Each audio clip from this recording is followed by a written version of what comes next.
Revise course 1993 జనవరి నెల 9వ తారీఖు. ఈ పాఠం యొక్క శీర్షిక అవ్యక్త సంవత్సరం జరుపుకోవటం అంటే సుపుత్రులుగా అయ్యే రుజువు ఇవ్వటం.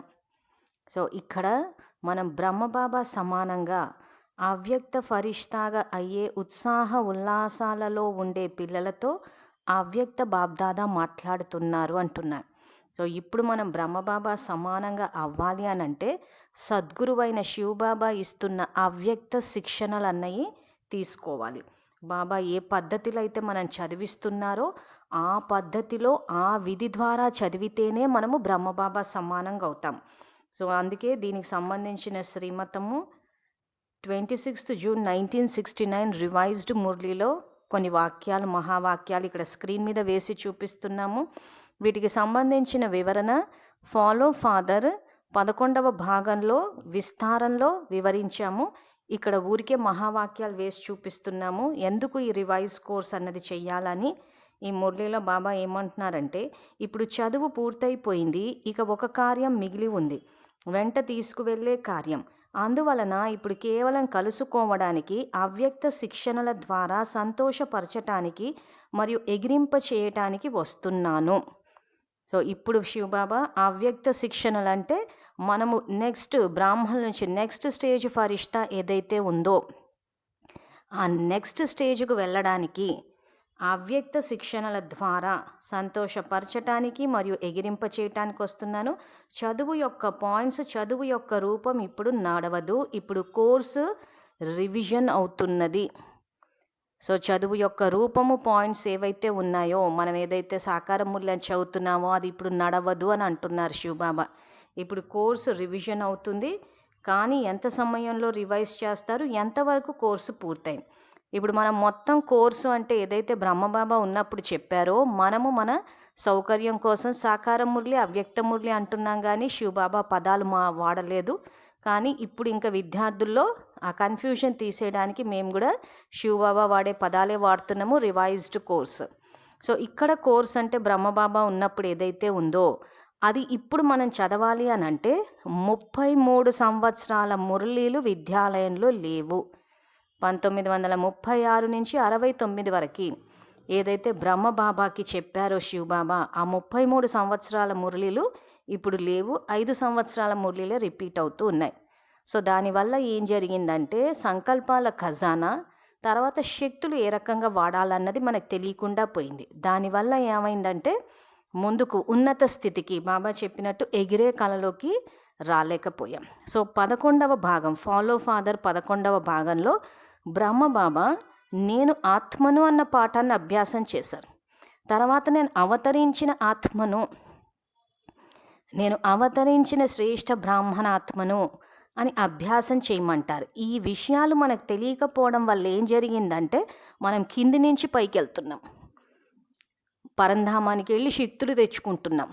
కానీ బ్రహ్మబాబా అభ్యాసం ఎలా చేశారు, నేను అవతరించిన ఆత్మని, మరజీవ జన్మ తీసుకున్నాం కాబట్టి ఆత్మిక పిల్లల ఇల్లు పరంధామం అయింది కాబట్టి మనం దేనికైనా కానీ పైనుంచి కింద సాకార లోకానికి అవతరిస్తాం.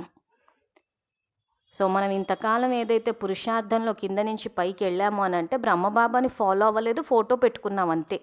సో ఇప్పుడు బ్రహ్మబాబా ఏం చేస్తే అవ్యక్త ఫరిష్తా అయ్యారు అన్నది ఇప్పుడు మనము ఈరోజు మురళిలో తెలుసుకుందాము. ఇది 9th జనవరి 1993 మురళి.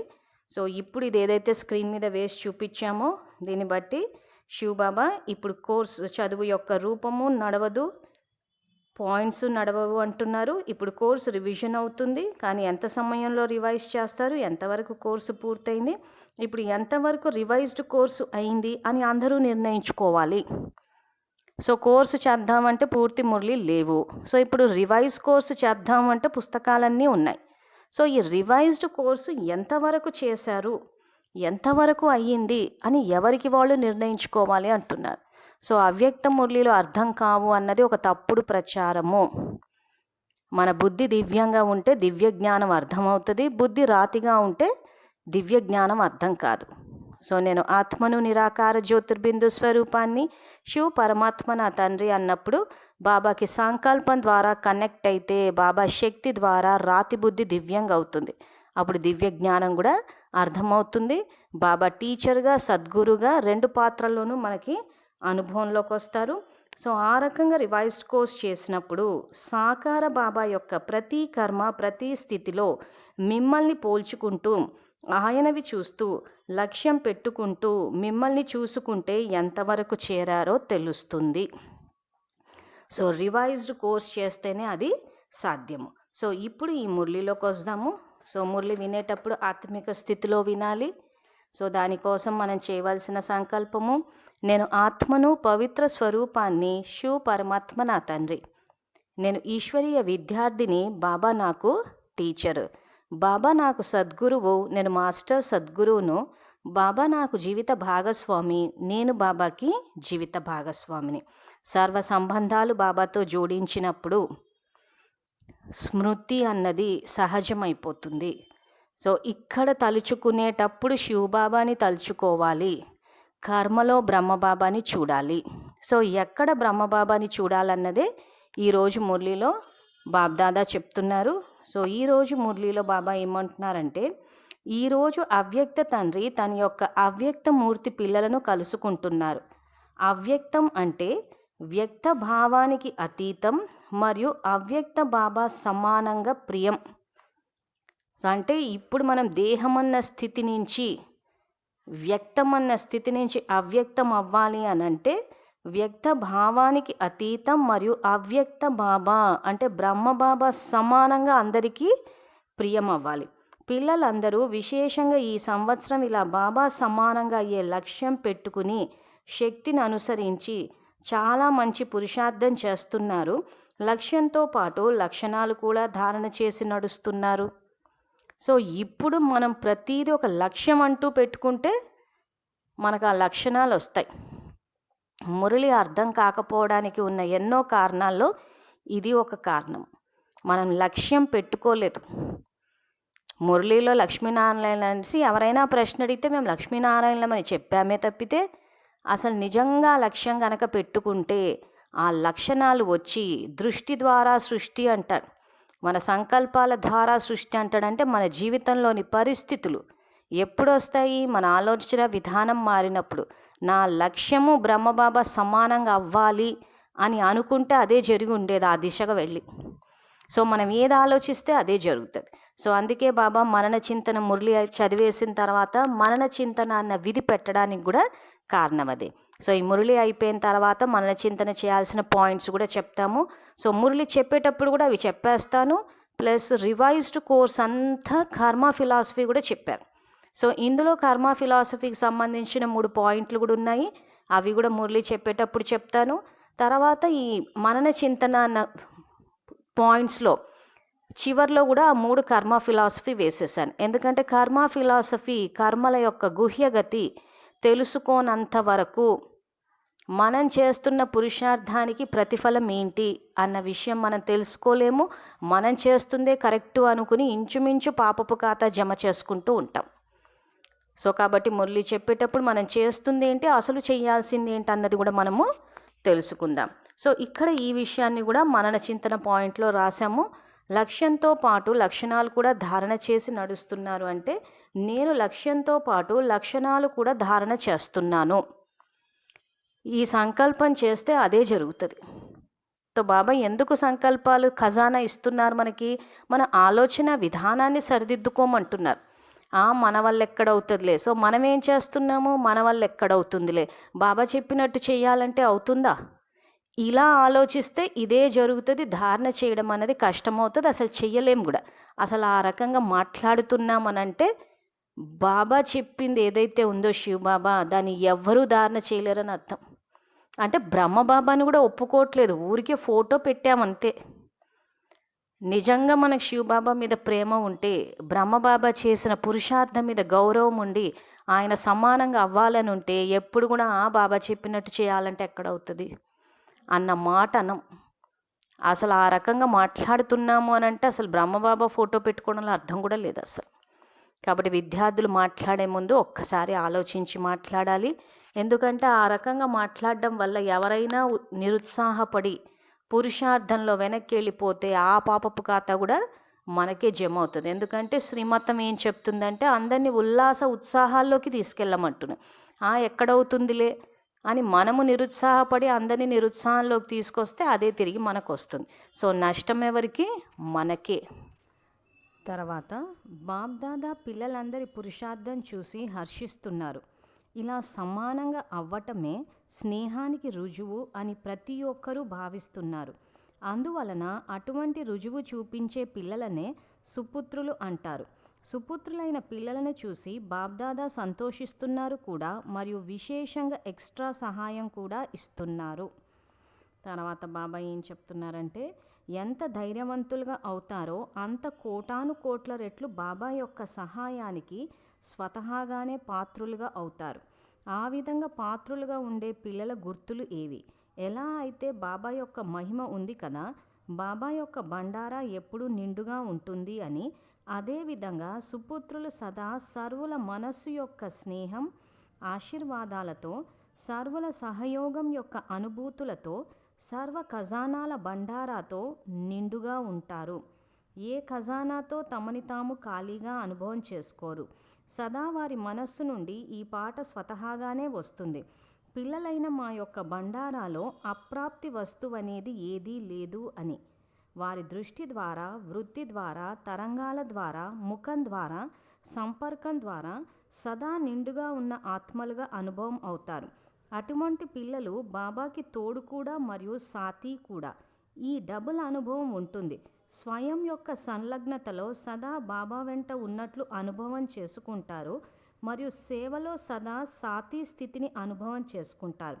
సదా తోడుగా ఉన్నట్లు మరియు వెంట ఉన్నట్లు ఈ రెండు అనుభవాలు స్వతహాగానే బాబా సమానంగా, సాక్షిగా అంటే అతీతంగా మరియు ప్రియంగా తయారు చేస్తాయి.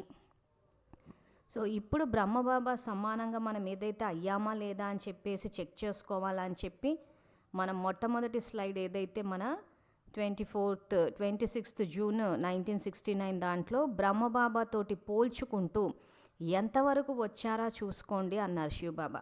సో ఇప్పుడు మనం ఈ మురళి మొత్తం చదువుకుంటూ బ్రహ్మబాబాతోటి పోల్చుకుంటే ఆయనకు సమానంగా అయ్యామా, సమీపంగా వచ్చామా అన్నది తెలుస్తుంది. లేదా అసలు ఆయన దరిదాపుల్లోకి కూడా రాలేదా అన్నది మనకే తెలిసిపోతుంది. సో ఇక్కడ ఎంత ధైర్యవంతులుగా అవుతారో అంత కోటాను కోట్ల రెట్లు బాబా యొక్క సహాయానికి స్వతహాగానే పాత్రులుగా అవుతారు. సో ఈరోజు మనం ధైర్యం చేస్తున్నామా? సో ఏ విషయంలో ధైర్యం చేయాలి? బ్రహ్మబాబాని చూడాలి. సో బ్రహ్మబాబా అన్నీ సమర్పణ చేసేసారు. ప్రతిదీ మనస, వాచ, కర్మన, స్థూలంగా, సూక్ష్మంగా అన్నీ సమర్పణ చేశారు. సో ఆ రకంగా ధైర్యం పెట్టుకుని చేశామా? శివబాబా సందేశాన్ని ఇస్తున్నామా? తండ్రి అవతరించారన్న విషయాన్ని ధైర్యంగా చెప్తున్నామా లేదా భయపడుతున్నామా? సో అందుకే ఇక్కడ అదే అంటున్నారు, ఎంత ధైర్యవంతులుగా అవుతారో అంత కోటాను కోట్ల రెట్లు బాబా యొక్క సహాయానికి స్వతహాగానే పాత్రులుగా అవుతారు. సో మనం ధైర్యం చేసి చెప్తే ఖచ్చితంగా శివబాబా సహాయం ఉంటుంది. కానీ మనం ముందే భయపడిపోతుంటాం. అంటే బ్రహ్మబాబా దరిదాపుల్లోకి కూడా రాలేదు మనం. బ్రహ్మబాబా ఆజ్ఞాకారి అంటారు. శివబాబా ఏది చేయమంటే అది చేశారు. సో బాబా ఈరోజు ఆయన అవతరించాడన్న విషయాన్ని అందరికీ చెప్పి ముక్తి, జీవన్ముక్తి యొక్క మార్గాన్ని చూపించమన్నారు.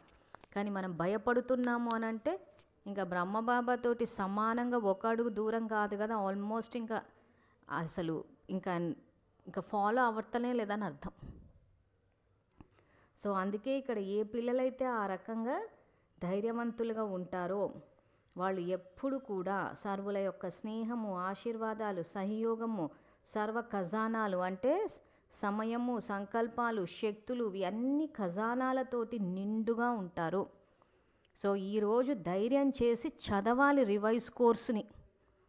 అసలు ఈ రివైజ్డ్ కోర్సు చదవడానికి కూడా విద్యార్థులు ధైర్యం చేయట్లేదు. ఎందుకంటే మౌంట్ అబూ నుంచి సాకార మురళి అని వస్తుంది, అదే చదవాలి, అదే చదవమన్నారు. ఈ మురళీలు గనక చదివితే ఇవి అర్థం కావు అన్న ఒక తప్పుడు ప్రచారము లేదా వంకర పార్టీలు. సో బాబానే చెప్తున్నారు కదా, మీరు సర్వ ఖజానాలతోటి నిండుగా ఉండాలి అని అంటే ఇక్కడ జ్ఞాన ఖజానా ఇస్తున్నారు. ఈ జ్ఞాన ఖజానా మరి ఇక్కడే ఉంది కదా, సంకల్పాల ఖజానా ఉంది రివైజ్ కోర్సులో. శక్తులు ఏ రకంగా వాడాలి అని చెప్పి ఇందులోనే శివబాబా వివరించారు. ఆ తర్వాత వ్యక్త స్థితి నుంచి అవ్యక్త స్థితి, మొదట వాక్యంలో అదే చెప్పారు. సో ఈరోజు వ్యక్త స్థితి నుంచి అవ్యక్త స్థితికి వెళ్ళాలి, అవ్యక్త శిక్షణలు ఇవ్వడానికి వచ్చారు అన్నారు. మన మొదటి స్లైడ్ ఏదైతే ఉందో, ఇప్పుడు చదువు పూర్తయింది, ఇప్పుడు చదువు యొక్క రూపం పాయింట్స్ నడవదని చెప్పారో, మరి ఇప్పుడు ఏ రూపము ఏ పాయింట్స్ నడుస్తుందంటే, ఇప్పుడు ఈ రివైజ్ కోర్సులో బాబా ఏవైతే మనకి ఇచ్చిన సంకల్పాల ఖజానా శక్తుల్ని వాడుకుంటే అప్పుడు వ్యక్తం నుంచి అవ్యక్తానికి. సో అది ఏ రకంగా చేయాలన్నదే బాబా ఈ మురళిలో చెప్పారు. సో దాని గురించి మనం ఇంకొంచెం వివరంగా తెలుసుకుందాము. సో ఈ రకంగా ఎప్పుడైతే ధైర్యంగా ఉంటామో, మనకు అన్ని ఖజానాలతోటి నిండుగా ఉండి, ఆ తర్వాత బాబా తోడుగా కూడా ఉన్నట్టు మనకు అనుభవంలో అవుతుంది. ఈరోజు విద్యార్థుల్ని గమనిస్తే ఏదైనా సేవా కార్యక్రమాలు ఉండినమ్మంటే, అమ్మో మేము ఒంటరిగా రాలేము, మాకు భయము. బాబా సందేశం ఇద్దామంటే, అమ్మో ఎవరైనా ఏమన్నా అంటారేమో, వాళ్ళేమంటారేమో వీళ్ళేమంటారేమో. సో ఎక్కడ ధైర్యం చూపించాం మనము అంటే, అక్కడ బాబా తోడుని అనుభవం చేసుకోవట్లేదు. ఈరోజు మనకంటూ ఎవరైనా తోడుగా ఉంటే మనకు ధైర్యంగా ఉంటుంది. కానీ ఈరోజు మనం ధైర్యంగా ఉండటం లేదు అని అంటే, అసలు బాబ్దాదా తోడుని అనుభవమే చేసుకోవట్లేదు అని అర్థం. అదే బాబా ఇక్కడ అంటున్నారు, ధైర్యవంతులుగా ఉండే పిల్లలకు సదా తోడుగా ఉన్నట్టు మరియు వెంట ఉన్నట్టు, ఈ రెండు అనుభవాలు స్వతహాగానే బాబా సమానంగా, సాక్షిగా అంటే అతీతంగా మరియు ప్రియంగా తయారు చేస్తాయి.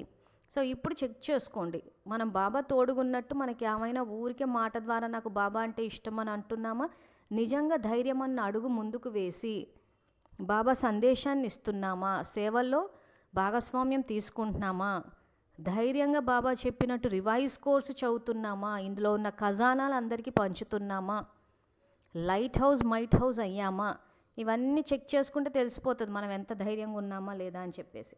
తర్వాత బ్రహ్మబాబాని చూశారు కదా, బాబా మరియు నేను అనే కంబైన్డ్ రూపంలో సదా అనుభవం చేసుకున్నారు మరియు చేయించారు. కంబైన్డ్ రూపాన్ని ఎవరూ వేరు చేయలేరు. అలాగే సుపుత్రులైన పిల్లలు సదా స్వయాన్ని కంబైన్డ్ రూపంగా అనుభవం చేసుకుంటారు. ఎవరికి వారిని వేరు చేసే శక్తి ఉండదు. సో మళ్ళీ చెక్ చేసుకోండి, ఇప్పుడు బ్రహ్మబాబాని ఎక్కడ ఫాలో అవ్వాలి అంటే, సో బ్రహ్మబాబాని ఎవరు చూసినా కానీ బాబా మరియు నేను అనే కంబైన్డ్ రూపంలో సదా అనుభవం ఆయన చేసుకున్నారు, అందరికీ చేసుకున్నారు. సో మనకు అనుభవం రావాలి, బాబా మనకు తోడుగా ఉన్నారని. ఎప్పుడు వస్తుంది? ఆయన శ్రీమతాన్ని పాటించి ఆయన దగ్గర నుంచి ఆ ఖజానాలు శక్తులు తీసుకున్నప్పుడు ఆత్మిక స్థితిలో వస్తుంది. మనం దేహం అన్న స్థితిలో ఉండడం వల్ల భయపడుతున్నాం, వాళ్ళేమంటారో వీళ్ళేమంటారో అని చెప్పి. సో అంటే ఎక్కడ ఎన్ని అడుగులు మనం ముందుకు వేసినట్టు మరి. సో ఇది ఎవరికి వాళ్ళు మురళి ఎదురుగా పెట్టుకుని చూసుకోవాలి, బ్రహ్మబాబా ఏం చేశారు, నేనేం చేశాను అని ఇలా ఒక్కొక్కటి పోల్చుకుంటూ పోతే ఎంతవరకు రివైజ్ కోర్సు చేశామో అన్నది మనకు తెలిసిపోతుంది. అదే మన ఫస్ట్ స్లైడ్లో ఏదైతే ఇప్పుడు ఆ 26 జూన్ 1969 ఏదైతే ఈ వీడియో స్టార్ట్ చేసే ముందు వేసి చూపించామో, అక్కడ శివబాబా అడిగిన ప్రశ్నలు అవే. అందుకే మళ్ళీ మళ్ళీ రిపీట్ చేస్తున్నాం, ఎందుకు రివైజ్ కోర్స్ చేయాలి, చేస్తే ఏం జరుగుతుంది. సో అంటే పురుషార్థం అంటే అసలు ఏం చేయాలి, ఎందుకంటే విద్యార్థులు ఒక మురళి చదివేసుకుంటున్నారు, తర్వాత ఇంకా యోగం యోగం యోగం అని గంటలు గంటలు, ఆ తర్వాత బండారా సేవ, బాబా సేవ, ఇవే చేస్తూ ఉన్నారు. మరి అలా చేసినప్పుడు మరి ఎక్కడైనా ధైర్యంగా అడుగు ముందుకు వేశామా, సో బ్రహ్మబాబా సమానంగా పురుషార్థం చేశామా అన్నదే ఇప్పుడు చెక్ చేసుకుంటే, మన పురుషార్థంలో ఏమైనా బాబా చెప్పిన దానికి వ్యతిరేకంగా ఉంటే వాటిని మనము సరి చేసుకోవచ్చు. సో ఇక్కడ బ్రహ్మబాబా బాబా మరియు నేను అనే కంబైన్డ్ రూపంలో సదా అనుభవం చేసుకున్నారు, చేయించారు. కంబైన్డ్ రూపాన్ని ఎవరూ వేరు చేయలేరు. ఇలాగే సుపుత్రులైన పిల్లలు సదా కంబైన్డ్ రూపంగా అనుభవం చేసుకుంటారు, ఎవరికి వారిని వేరు చేసే శక్తి ఉండదు. సో అలా కంబైన్డ్గా ఉన్నప్పుడు మనల్ని ఎవ్వరూ బాబా నుంచి వేరు చేయలేరు. ఈరోజు పరిస్థితి ఎట్లుందంటే ఎవ్వరూ మనల్ని వేరు చేయాల్సిన అవసరం లేదు, మనమే భయపడిపోయి దూరంగా వెళ్ళిపోతూ ఉన్నాం. ఒకటే కారణం, ఏమంటారో ఏమో, ఏమన్నా అంటారేమో, లేదా మనం ఏమైనా రివైజ్ కోర్స్ చదివి సేవ చేస్తే మనం వంకర పార్టీలు, ఈ వంకర పార్టీలు అన్న మాట చెప్పగానే గజ గజ వణికిపోతున్నారు విద్యార్థులందరూ. అరే నేను శివబాబా కంబైన్డ్ స్వరూపము, నన్ను బాబాని ఎవరు వేరు చేయలేరన్న సంకల్పం దృఢంగా ఉంటే నిందలు వేసేవాళ్ళు ఆ పార్టీ అన్నా ఈ పార్టీ అన్నా కానీ మనం ఎందుకు కదులుతాము? ఈరోజు ఆ మాట వినగానే అందరూ వేరే పార్టీలు అనగానే ఎందుకు భయపడిపోతున్నాము అని అంటే, మనం శివబాబాతోటి కంబైన్డ్ రూపంలో లేము కాబట్టి. సో శివబాబా నుంచి వేరైపోయి ఉన్నాం కాబట్టి స్థిరంగా లేము, చెలించిపోతూ ఉన్నాం. సో ఈ రోజు నుంచి నేను బాబా కంబైన్డ్ స్వరూపాన్ని అని అనుకోండి. ఆ తర్వాత దేహదారులు, పరివారం, వీళ్ళు ఆ పార్టీ ఈ పార్టీ అన్నా కానీ ఏమీ అనిపించదు. ఇంకా మీద నుంచి మనమే వాళ్ళకు వరదానాలు ఇచ్చి బాబాకి దగ్గర చేస్తాం. ఎందుకంటే బాబాకి దగ్గర, బాబా సాంగత్యంలో ఉన్నవాళ్ళు ఎప్పుడు కూడా అందరినీ బాబా పిల్లుగా, ఆత్మిక సోదరులుగా స్నేహంతో ఉంటారే తప్పితే ఇలా మాటిగా ఆ పార్టీలు ఈ పార్టీలను నిందలు వెయ్యరు. సో మాయ సాంగత్యంలో ఉన్నప్పుడే ఆ రకంగా అందరి మీద నిందలు వేసేస్తారు. సో అది ఏ రకంగా అందరి పట్ల శుభభావం ఉండాలన్నది తర్వాత వాక్యాల్లో శివబాబా చెప్పారు. దాన్ని బ్రహ్మబాబా ఫాలో అయ్యారు. సో మనం ఫాలో అవుతున్నామా లేదా కూడా చెక్ చేసుకుందాం. తర్వాత సత్యయుగంలో దేవలకు ప్రకృతి దాసిగా ఉంటుంది అంటే సదా సమయ ప్రమాణంగా సహయోగిగా ఉంటుంది. అదేవిధంగా సుపుత్రుల యొక్క శ్రేష్ఠ స్థితి కారణంగా సర్వశక్తులు మరియు సర్వగుణాలు సమయ ప్రమాణంగా సదా సహయోగిగా ఉంటాయి. ఈ సమయ ప్రమాణంగా అంటే ఏ సమయానికి ఏ శక్తి వాడాలి, ఏ గుణాన్ని వాడాలి అన్నది ఈ శ్రేష్ఠ స్థితిలో అంటే ధైర్యవంతులుగా ఎవరైతే ఉంటారో, బ్రహ్మబాబా సమానంగా కంబైన్డ్ రూపంలో ఉంటారో బాబాతోటి, వాళ్ళకి సమయ ప్రమాణంగా సర్వశక్తులు మరియు సర్వగుణాలు సమయ ప్రమాణంగా సదా సహయోగిగా ఉంటాయి. అంటే సర్వశక్తులు గుణాలకు రాజ్యాధికారిగా ఉంటారు. వెనువెంట ఆ విధమైన సుపుత్రుల యొక్క విశేష సేవ ఏమిటి? ఎలా అయితే అందరూ వాణి ద్వారా లేదా మనస్సు ద్వారా సేవ చేస్తారో అలాంటి సేవ వారు కూడా చేస్తారు. కానీ వారి యొక్క విశేషమైన సేవ ఏమిటంటే బాబా ద్వారా లభించిన గుణాలను, శక్తులను ఇతరాత్మలకు దానం కాదు కానీ సంయోగాన్ని ఇస్తారు. అజ్ఞానులకు దానం ఇస్తారు మరియు బ్రాహ్మణాత్మలకు సంయోగం లేదా ప్రాప్తిని ఇస్తారు. ఎందుకంటే అన్నిటికైనా ఉత్తమమైన దానం గుణదానం లేదా శక్తుల దానం. ఈ వాక్యాలనే గనక గమనిస్తే ఇందులో బాబా అజ్ఞానులకే కాకుండా బ్రాహ్మణాత్మలకు కూడా సహయోగం ఇవ్వాలి అంటారు. అందుకే మనం యోగం చేసేటప్పుడు, ముఖ్యంగా మన ఇంట్లో చేసేటప్పుడు ఇంట్లో కూడా వాయుమండలాన్ని సతోగ చేయాలి. సేవా స్థానాల్లో చేసేటప్పుడు కూడా సేవాస్థానం యొక్క వాయుమండలాన్ని సతోగ చేయాలి. సో బ్రాహ్మణ పరివారమైన భక్తులైనా కానీ అందరి యొక్క స్థితిని పెంచుతూ పోవాలి. సో బ్రాహ్మణాత్మ సాధారణంగా యోగం అనేసరికి ఏంటో అలా వెళ్ళి గ్లోబుకి ఇచ్చేసి వస్తూ ఉంటారు చాలామంది. సో సేవ అన్నది ఇంటి నుంచే మొదలవ్వాలి. సో మన లౌకిక పరివారానికి, అలౌకిక పరివారానికి అందరికీ శక్తిని ఇస్తూ పోవాలి. అందరూ ఆ విశ్వంలో భాగం కాబట్టి వీళ్ళకి ఎవ్వరికీ ఇవ్వకుండా మనం వెళ్ళి గ్లోబ్ మీద కూర్చుని గ్లోబుకి ఇస్తూ ఉంటే దానివల్ల ఏం పర్యవసానం వచ్చిందో అందరికీ తెలుసు. కాబట్టి ఇంకా ఇప్పుడు బాబా చెప్పినట్టు అందరికీ శక్తిని ఏ రకంగా దానం చేస్తాం? ఎవరికైనా శాంతి శక్తిని దానం చేయాలంటే నేను ఆత్మను, శాంతి స్వరూపాన్ని, శివ పరమాత్మ నా తండ్రి అన్నప్పుడు ఏమవుతుందంటే శాంతి ఎమర్జ్ అవుతుంది. అంటే కొత్తగా చేసేవాళ్ళకు కంటిన్యూస్గా ఆత్మ అన్న స్థితి ఉంటే మాత్రము అవన్నీ గుణాలు స్వతహాగానే ఉంటాయి. కాబట్టి నాలోని శాంతి యొక్క దివ్య కిరణాలు ఈ విశ్వమంతా వ్యాపిస్తున్నాయి, లేదా ఇల్లంతా వ్యాపిస్తున్నాయి, లేదా ఈ సేవాస్థానం అంతా వ్యాపిస్తున్నాయి అని సంకల్పం చేయాలి. అసలు మనం ఆత్మ అన్న స్థితిలో గనక ఉంటే స్వతహాగా ఈ శాంతి అన్నది మన స్వరూపం అయిపోతుంది. కాబట్టి ఇంక అప్పుడు ఇలాంటి సంకల్పాలు చేయాల్సిన అవసరమే లేదు. ఈరోజు మనం క్రోధాన్ని, కోపంతో వ్యవహరిస్తున్నామంటే నేను ఆత్మని, కోపస్వరూపాన్ని, నాలోని కోపం అంతా వ్యాపిస్తుంది అని అనటం లేదు కదా. సహజంగా కోపం వచ్చేస్తుంది. ఆ కోపం అన్న భావన వచ్చినప్పుడు అది వాయుమండలంలోకి వెళ్ళిపోతుంది, విశ్వంలోని ఆత్మలకు వెళ్ళిపోతుంది, ఆ తర్వాత ప్రకృతికి వెళ్ళిపోతుంది. అదే విధంగా మనం శాంతితోటి వ్యవహరిస్తే సహజంగా విశ్వంలోని ఆత్మలకి, ప్రకృతికి వెళ్ళిపోతుంది. మనం ఏంటంటే అభ్యాసం చేస్తున్నాం కాబట్టి పనిగట్టుకుని చేస్తున్నాం. కానీ అసలు ఆత్మ అన్న స్థితిలో ఉంటే సహజంగా దైవీ గుణాలన్నీ ఆత్మలకి, ప్రకృతికి వెళ్ళిపోతాయి.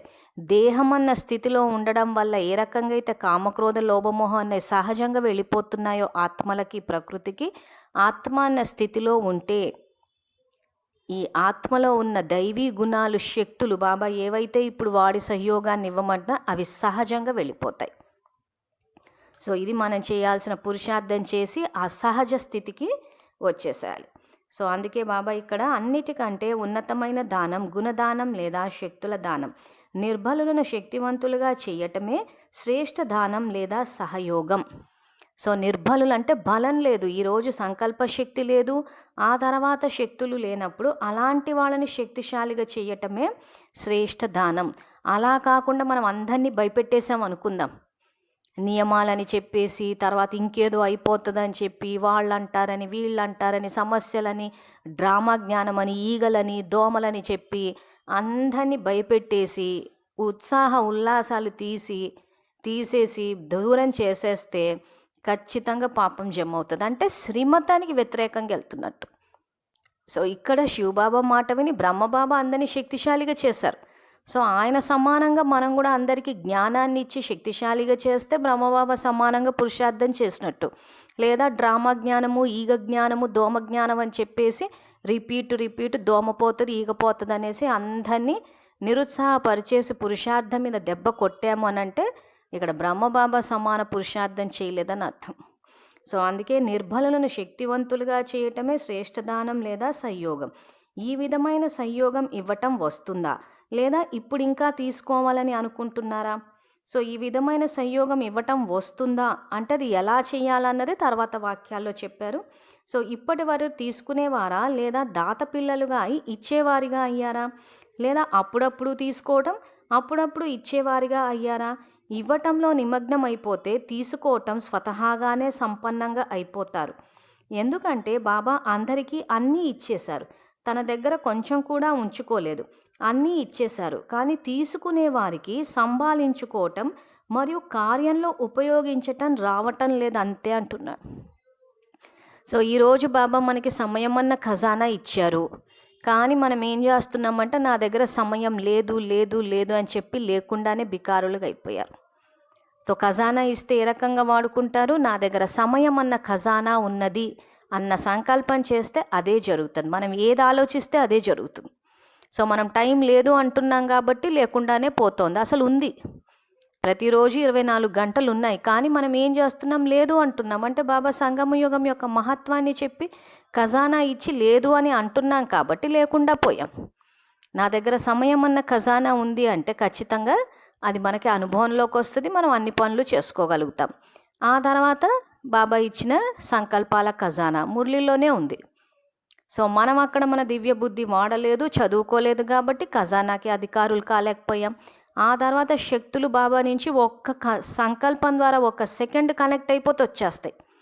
కానీ మనకి విధి తెలియకపోవడం వల్ల మళ్ళీ పరంధామానికి వెళ్ళి ఆ పరంధామంలో కూర్చుని గంటలు శక్తి తీసుకుంటున్నామని తీసుకోవడము, ఆ తర్వాత విశ్వంలోని ఆత్మలకి ప్రకృతికి ఇవ్వకుండా గ్లోబుకి కల్పవృక్షానికి ఇచ్చినందుకు అది తిరిగి రాలేదు, కాబట్టి సంపన్నంగా కాలేదు.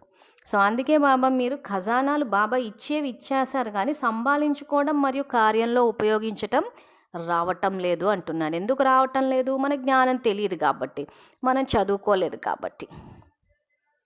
అందుకే బాబా కోర్సు రివైజ్ అవుతుంది, రివైజ్ కోర్సు చదవండి అంటున్నాడు. సో ఏ రకంగా ఇవన్నీ వాడాలా అని చెప్పి 69 నుంచి రివైజ్ కోర్స్ ఏదైతే ఉందో 69 నుంచి 2015 45 సంవత్సరాలు బాబా చెప్పినా కానీ మనం మొదటి పాఠాన్ని ప్రాక్టికల్ లైఫ్లోకి తేలేదు అని అంటే మనం ఇంకేం చదువుకున్నట్టు. సో ఇప్పుడు ఏం చదవాలో తెలుసుకుందాం. కనుక ఎంతగా ఇస్తూ వెళ్తారో అంతగా సంపన్నతను అనుభవం చేసుకుంటారు. ఇటువంటి సుపుత్రులే కదా. సో ఇప్పుడు మనం ఏదైతే పరంధామానికి వెళ్ళి తీసుకుంటున్నారో అది తీసుకుని విశ్వంలోని ఆత్మలకి ప్రకృతికి ఇస్తే సంపన్నంగా అవుతారు. సో ఇచ్చే విధి ఏంటన్నది కూడా బాబా చెప్పారు, దాని గ్రూపుల్లో కూడా వేస్తున్నాము. ఆ రకంగా చేయాలి. ఇంకా సింపుల్ పద్ధతి, మనం వ్యర్థాన్నంతా సమాప్తి చేసుకుని సమర్థంగా అయితే ఇందాక చెప్పినట్టు దేహస్థితిలో ఉంటే క్రోధము వికారాలు సహజంగా వెళ్ళిపోతాయి, ఆత్మాన్న స్థితిలో ఉంటే దైవీ గుణాలు శక్తులు సహజంగా అందరికీ వెళ్ళిపోతాయి. సో అందుకే ఎంతగా ఇస్తూ వెళ్తారో అంతగా సంపన్నతను అనుభవం చేసుకుంటా అంటే అవన్నీ మళ్ళీ మనకు తిరిగి వస్తాయి. మన కల్పవృక్ష జ్ఞానం కూడా తెలుసు. సో బాబా నుంచి మనం తీసుకుని మన నుంచి మొత్తం వృక్షంలోని ఆ చివరి ఆకు వరకు కూడా వెళ్తే అదే మనకు తిరిగి వస్తుంది కాబట్టి సంపన్నతను అనుభవం చేసుకుంటారు. ఇటువంటి సుపుత్రులే కదా. సుపుత్రుల వరుసలో ఉన్నారా లేక సుపుత్రులుగా అయ్యేవారి వరుసలో ఉన్నారా? ఎలా అయితే లౌకికంలో కూడా తల్లిదండ్రులు తమ పిల్లలను చేతులతో ఎగిరేస్తూ ఆడిస్తూ ఉంటారు, అంటే సదా సంతోషంగా ఉత్సాహ ఉల్లాసాలలో ఉంచుతారు. అలాగే సుపుత్రులైన పిల్లలు సర్వులను సదా ఉత్సాహ ఉల్లాసాలతో నాట్యం చేయిస్తారు, ఎగిరే కలలో ఎగిరింప చేస్తారు.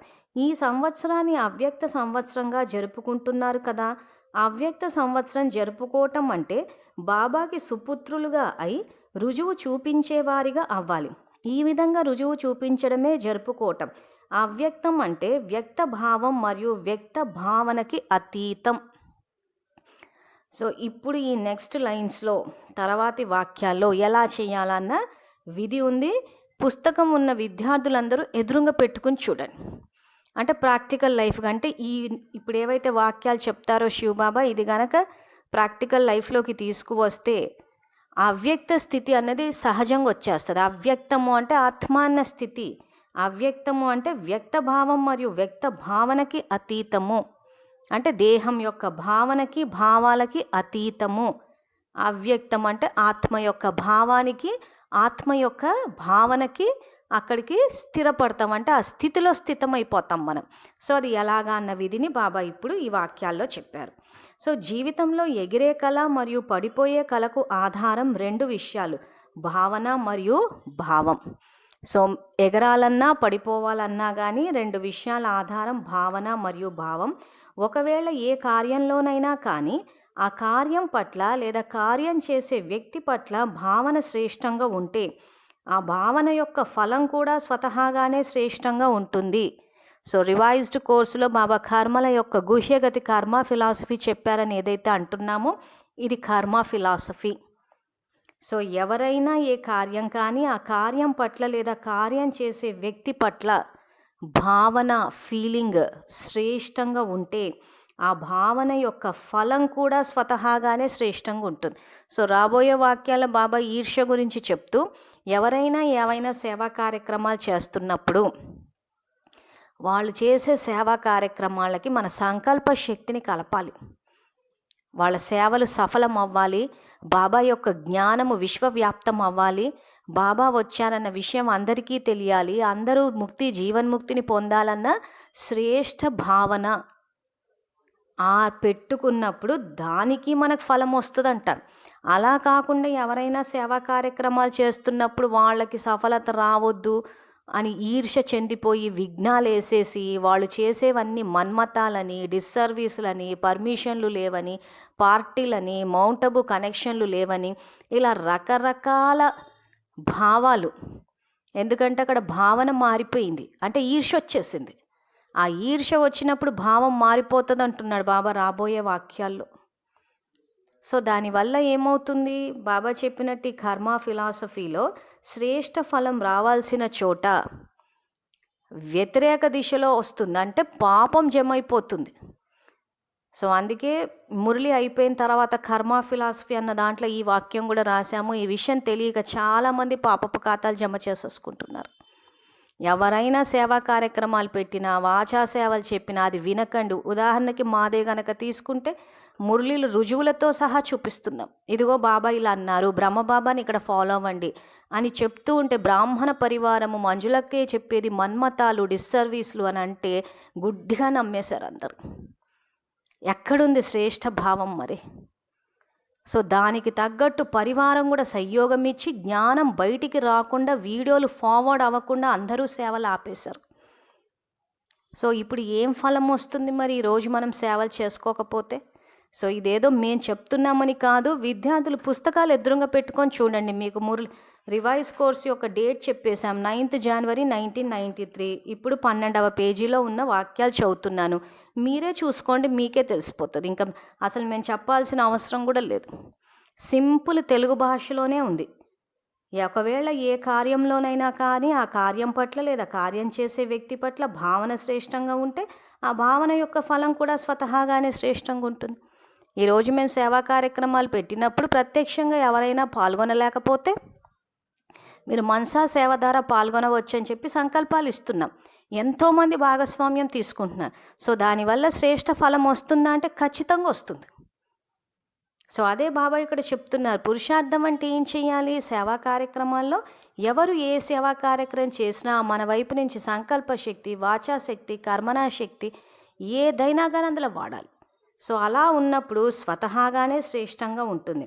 తర్వాత సర్వుల పట్ల కళ్యాణ భావన, ఎవరు ఎలా ఉన్నా కానీ సదా స్నేహం మరియు సహయోగాన్ని ఇచ్చే భావన, సదా ధైర్యం ఉల్లాసాన్ని పెంచే భావన, ఎవరు ఎలా ఉన్నా కానీ సదా నా వారు అనే భావన, మరియు వీటన్నిటికీ పునాది ఆత్మిక స్వరూపం యొక్క భావన. వీటినే సద్భావనలు లేక శుభ భావనలు అంటారు. కనుక అవ్యక్తంగా అవ్వటం అంటే ఈ సద్భావనలు పెట్టుకోవటం. ఒకవేళ ఈ సద్భావనలకు వ్యతిరేకంగా ఉన్నప్పుడే వ్యక్తభావం తన వైపు ఆకర్షించుకుంటుంది. వ్యక్తభావం అంటే ఈ 5 విషయాలకు వ్యతిరేక స్థితిలో ఉండటం. దీని గురించి మీకే తెలుసు, వర్ణన చేయవలసిన అవసరం లేదు. ఎప్పుడైతే భావన వ్యతిరేకంగా ఉంటే అవ్యక్త స్థితులు కాలేరు. మాయ రావడానికి విశేష ద్వారాలు ఇవే. సో ఇప్పుడు వ్యక్త భావనలో నుంచి అవ్యక్తానికి వెళ్ళాలంటే 5 పాయింట్లు బాబా ధారణ చేయమంటున్నారు. సో ఇక్కడ ఈ 5 పాయింట్లు ఏవైతే చెప్పారో వీటిని వ్యతిరేక దిశలో మీరు ధారణ చేస్తున్నారు. మీరు ఏ విషయాలనైతే వ్యతిరేకంగా ధారణ చేస్తున్నారో వాటి గురించి మీకే తెలుసు, వర్ణన చేయాల్సిన అవసరం లేదు అంటున్నాడు. ఎందుకంటే జ్ఞానంలోకి వచ్చినప్పటి నుంచి వ్యతిరేకంగానే వెళ్తున్నాం. ఇంకా స్వయాన భగవంతుడు కూడా చెప్పాల్సిందేం లేదంటున్నాడు. ఎందుకంటే అందరికీ తెలుసు. కానీ ఇక్కడ ఏదైతే వ్యతిరేక దిశలో వెళ్తున్నారో దాన్నే పురుషార్థం అనుకుని అది చేసి పర్ఫెక్ట్ అయిపోయి మేము సత్యుగానికి వెళ్ళిపోతున్నాం అనుకుంటున్నారు అందరూ. సో ఒక్కసారి ఆడియో వినేవాళ్ళు, పుస్తకం ఎదురుగా పెట్టుకున్న వాళ్ళు ఒక్కసారి చూసుకోండి. సో మొదటి పాయింట్ ఏంటి? సర్వుల పట్ల కళ్యాణ భావన. సర్వుల పట్ల కళ్యాణ భావన అంటే ఏం ఆలోచించాలి ఇక్కడ మనము? ఎవ్వరిని చూసినా కానీ వీళ్ళు శ్రేష్ఠాత్మలు, వీళ్ళు ఆదిలో రాజవంశీయులు, ప్రస్తుతం బ్రహ్మవంశీయులు, మాస్టర్ సర్వశక్తివంతులు. సో అందరూ ఆ రకంగా రాజవంశీయులు అవ్వాలి, సూర్యవంశీయులు అవ్వాలన్న శ్రేష్ఠ భావన, కళ్యాణ భావన ఉండాలి. ఆ తర్వాత ఎవరు ఎలా ఉన్నా కానీ సదా స్నేహం మరియు సహయోగాన్ని ఇచ్చే భావన. సో ఎవ్వరు ఎలా ఉన్నా కానీ స్నేహంగా ఉండాలి. వాళ్ళని జ్ఞానంలో ముందుకు తీసుకెళ్ళడానికి, బాబా సమానంగా చేయడానికి మన సహయోగాన్ని ఇవ్వాలి. అంతేగాని వాళ్ళు చెప్తే వినరు, వాళ్ళు బాబా పిల్లలు కాదు, వాళ్ళకి ఎంత చెప్పినా అంతే, వాళ్ళు నియమాలు పాటించరంట, వాళ్ళు వైట్ డ్రెస్సులు వేయరంట, వాళ్ళు ఎక్కడెక్కడో వెళ్ళి తింటా, ఈ పనికి మళ్ళీ గాసిప్ ఎక్కువైపోయింది. ఎవరు ఎలా ఉన్నా కానీ స్నేహంగా ఉండి ఆ తర్వాత సహయోగాన్ని ఇవ్వాలి. ఏ రకంగా ఇవ్వాలి? మన దగ్గర ఉన్న ఖజానాలు ఇచ్చి మన సమయాన్ని కేటాయించాలి. మన దగ్గర ఉన్న జ్ఞాన ఖజానా, సంకల్పాల ఖజానా, శక్తుల ఖజానా. ఇందాక ఇదే మురళీల బాబా పైన ఏం చెప్పారు? నిర్బలను శక్తివంతులుగా చేయటమే శ్రేష్ఠ దానం లేదా సహయోగం. మనం ఏం చేసాము? బలంగా ఉన్న వాళ్ళని కూడా ఇంకా వాళ్ళని లేనిపోని కన్ఫ్యూజన్లు, ఈగల్ని దోమల్ని చూపించేసి వాళ్ళని ఇంకా పడేసాం. ఏమన్నంటే డ్రామా అన్నాం. అసలు భ్రమలో బతుకుతున్నాం అంతే మనం. అసలు జ్ఞానం చూస్తే ఇది. సో తర్వాత 3వ పాయింట్ సదా ధైర్యం ఉల్లాసాన్ని పెంచే భావన. సో ముందు మనలో ధైర్యం ఉందా?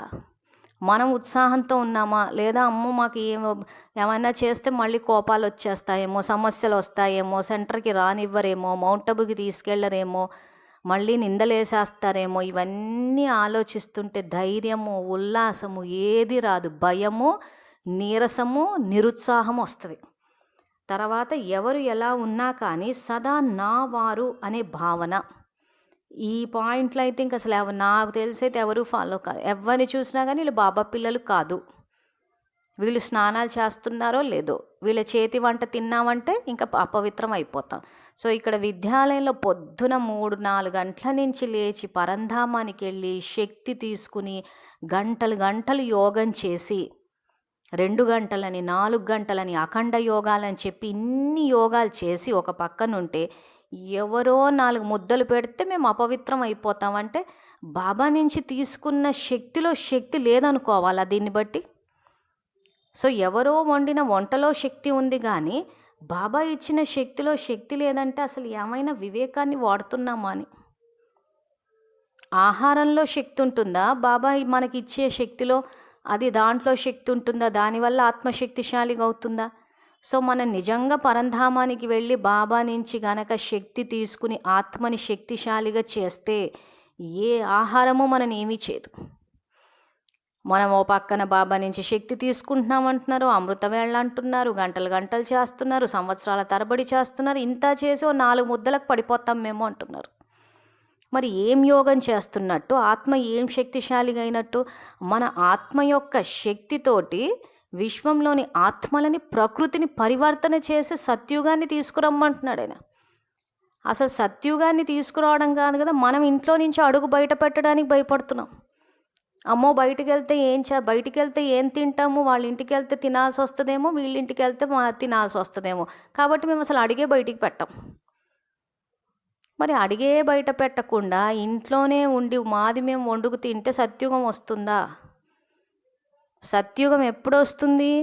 బాబా చెప్పినట్టు ఈ 5 పాయింట్లు, సర్వుల పట్ల కళ్యాణ భావన, ఎవరు ఎలా ఉన్నా కానీ సదా స్నేహం, మరి సంయోగాన్ని ఇవ్వాలి. సంయోగము, ధైర్యము, ఉల్లాసం ఇవ్వాలంటే వెళ్ళాల్సి వస్తుంది కర్మక్షేత్రంలోకి.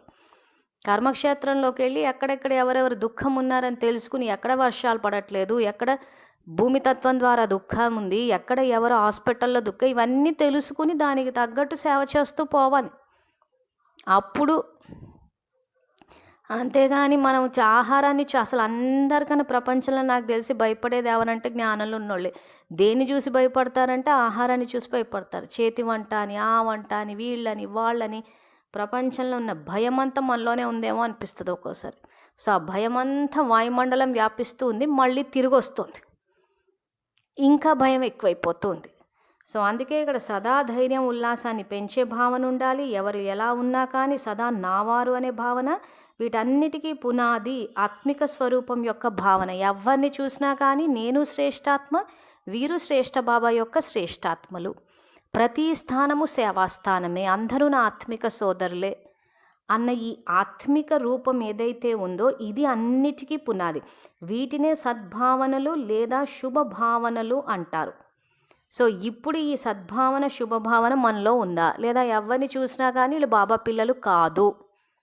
సో బాబా పిల్లలు కాదు అని అంటున్నామంటే మనం ఆత్మిక రూపంలో లేమని అర్థం. కానీ 5వ పాయింట్ బాబా అదే ఇస్తున్నాడు. ఎప్పుడైతే ఆత్మిక రూపంలో ఉంటామో అప్పుడే అందరి పట్ల కళ్యాణ భావన, శుభభావన, స్నేహ భావన, సంయోగ భావన, సమాన భావన, ధైర్యము, ఉల్లాసం ఇవన్నీ అప్పుడు వస్తాయి. అందుకే అన్నిటికీ పునాది ఆత్మిక రూపం.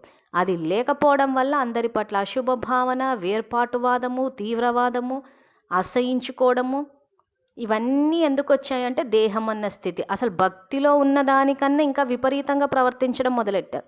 కనీసం భక్తిలో కొంతన్నా అందరి పట్ల కాస్త కలిసి ఉండి మర్యాద కన్నా మాట్లాడి చేసేవాళ్ళేమో, ఇంకా అది కూడా పోయింది ఇందులోకి వచ్చాక.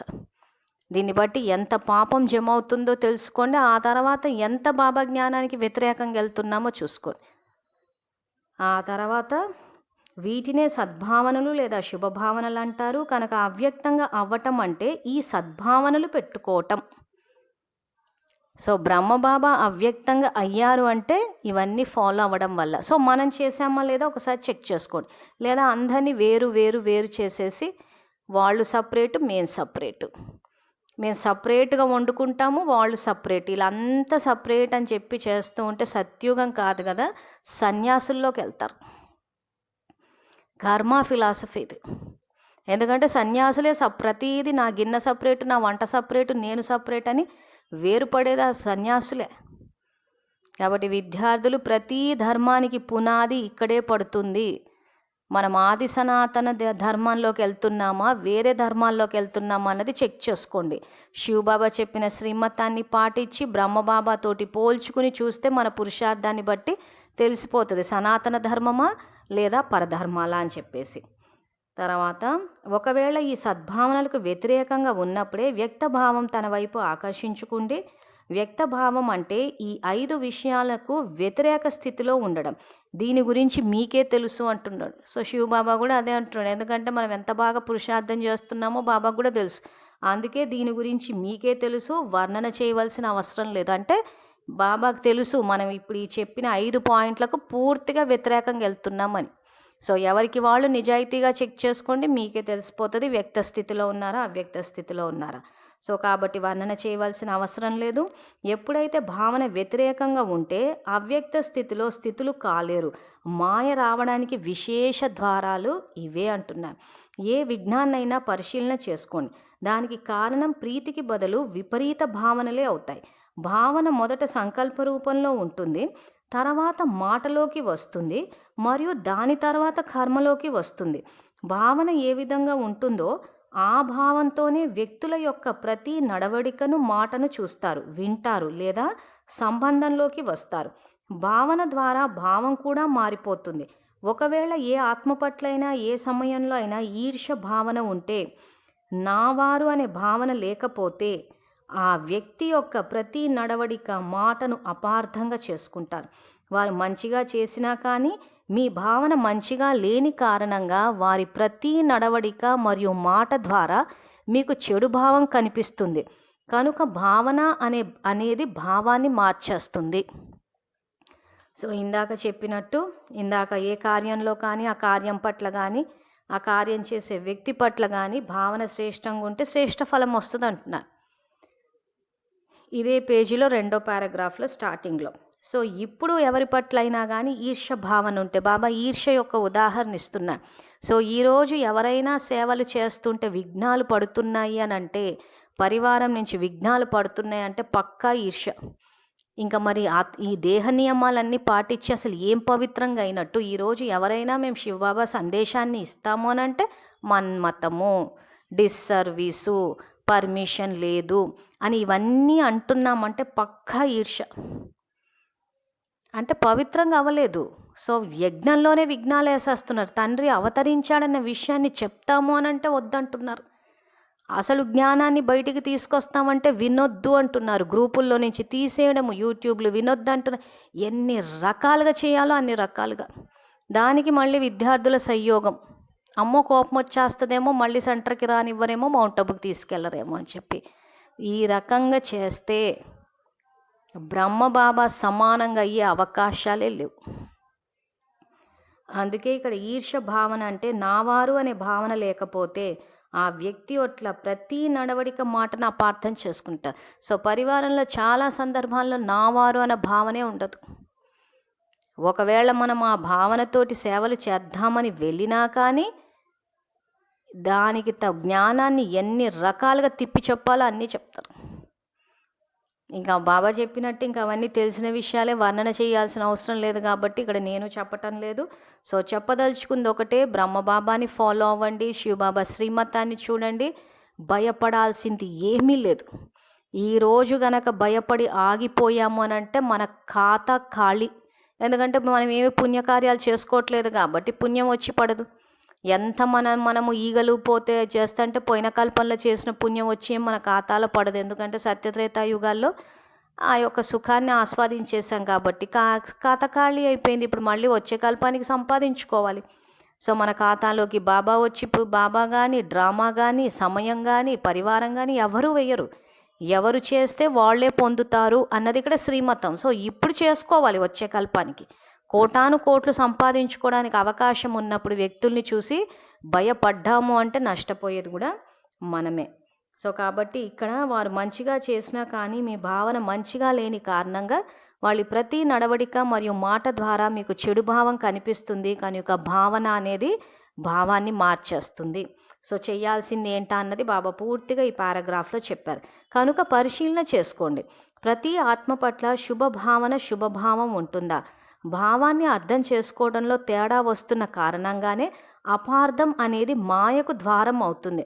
అవ్యక్త స్థితిని తయారు చేసుకునేటందు విశేషంగా మీ భావన మరియు భావం పరిశీలించుకుంటే సహజంగానే అవ్యక్త స్థితిలో విశేష అనుభవం చేసుకుంటూ ఉంటారు. సో వ్యక్తం నుంచి అవ్యక్తము, సాకారం నుంచి అవ్యక్త స్థితి బ్రహ్మబాబా సమానంగా అవ్వాలి అని అంటే మీ భావాన్ని ఆ తర్వాత భావం, ఈ రెండుటిని బాబా చెక్ చేసుకోమంటున్నారు. ఇంకా సింపుల్గా చెప్పాలి అంటే భావన అంటే ఫీలింగ్స్, భావము అంటే మనం ఏ భావంతో చూస్తున్నామా, ఆత్మిక భావంతో చూస్తున్నామా, దేహ భావంతో చూస్తున్నామా. మనది గనక ఆత్మిక భావం అయితే ఆ తర్వాత మన భావన అంటే మన ఫీలింగ్స్ అన్నీ దైవీ భావనలే ఉంటాయి. అంటే మన భావన గనక అందరినీ ఆత్మాన్న భావంతో చూస్తే ఎవరిని చూసినా వాళ్ళు శాంతస్వరూపులు, జ్ఞానస్వరూపులు, శక్తి స్వరూపులు ఇలా ఇలా కనిపిస్తారు. మన భావమే కనుక దేహభావం ఉంటే ఈర్ష్య వచ్చేస్తుంది. అంటే ఇప్పుడు బాబా ఇచ్చిన అంటే ఇక వికారాలు వచ్చేస్తాయి అన్నట్టు. సో అందుకే మీ భావాన్ని రెండుటిని చెక్ చేసుకోండి అంటున్నారు. మీ భావన మారిందంటే భావం మారిపోతుంది. సో భావన ఏముండాలి ఇక్కడ?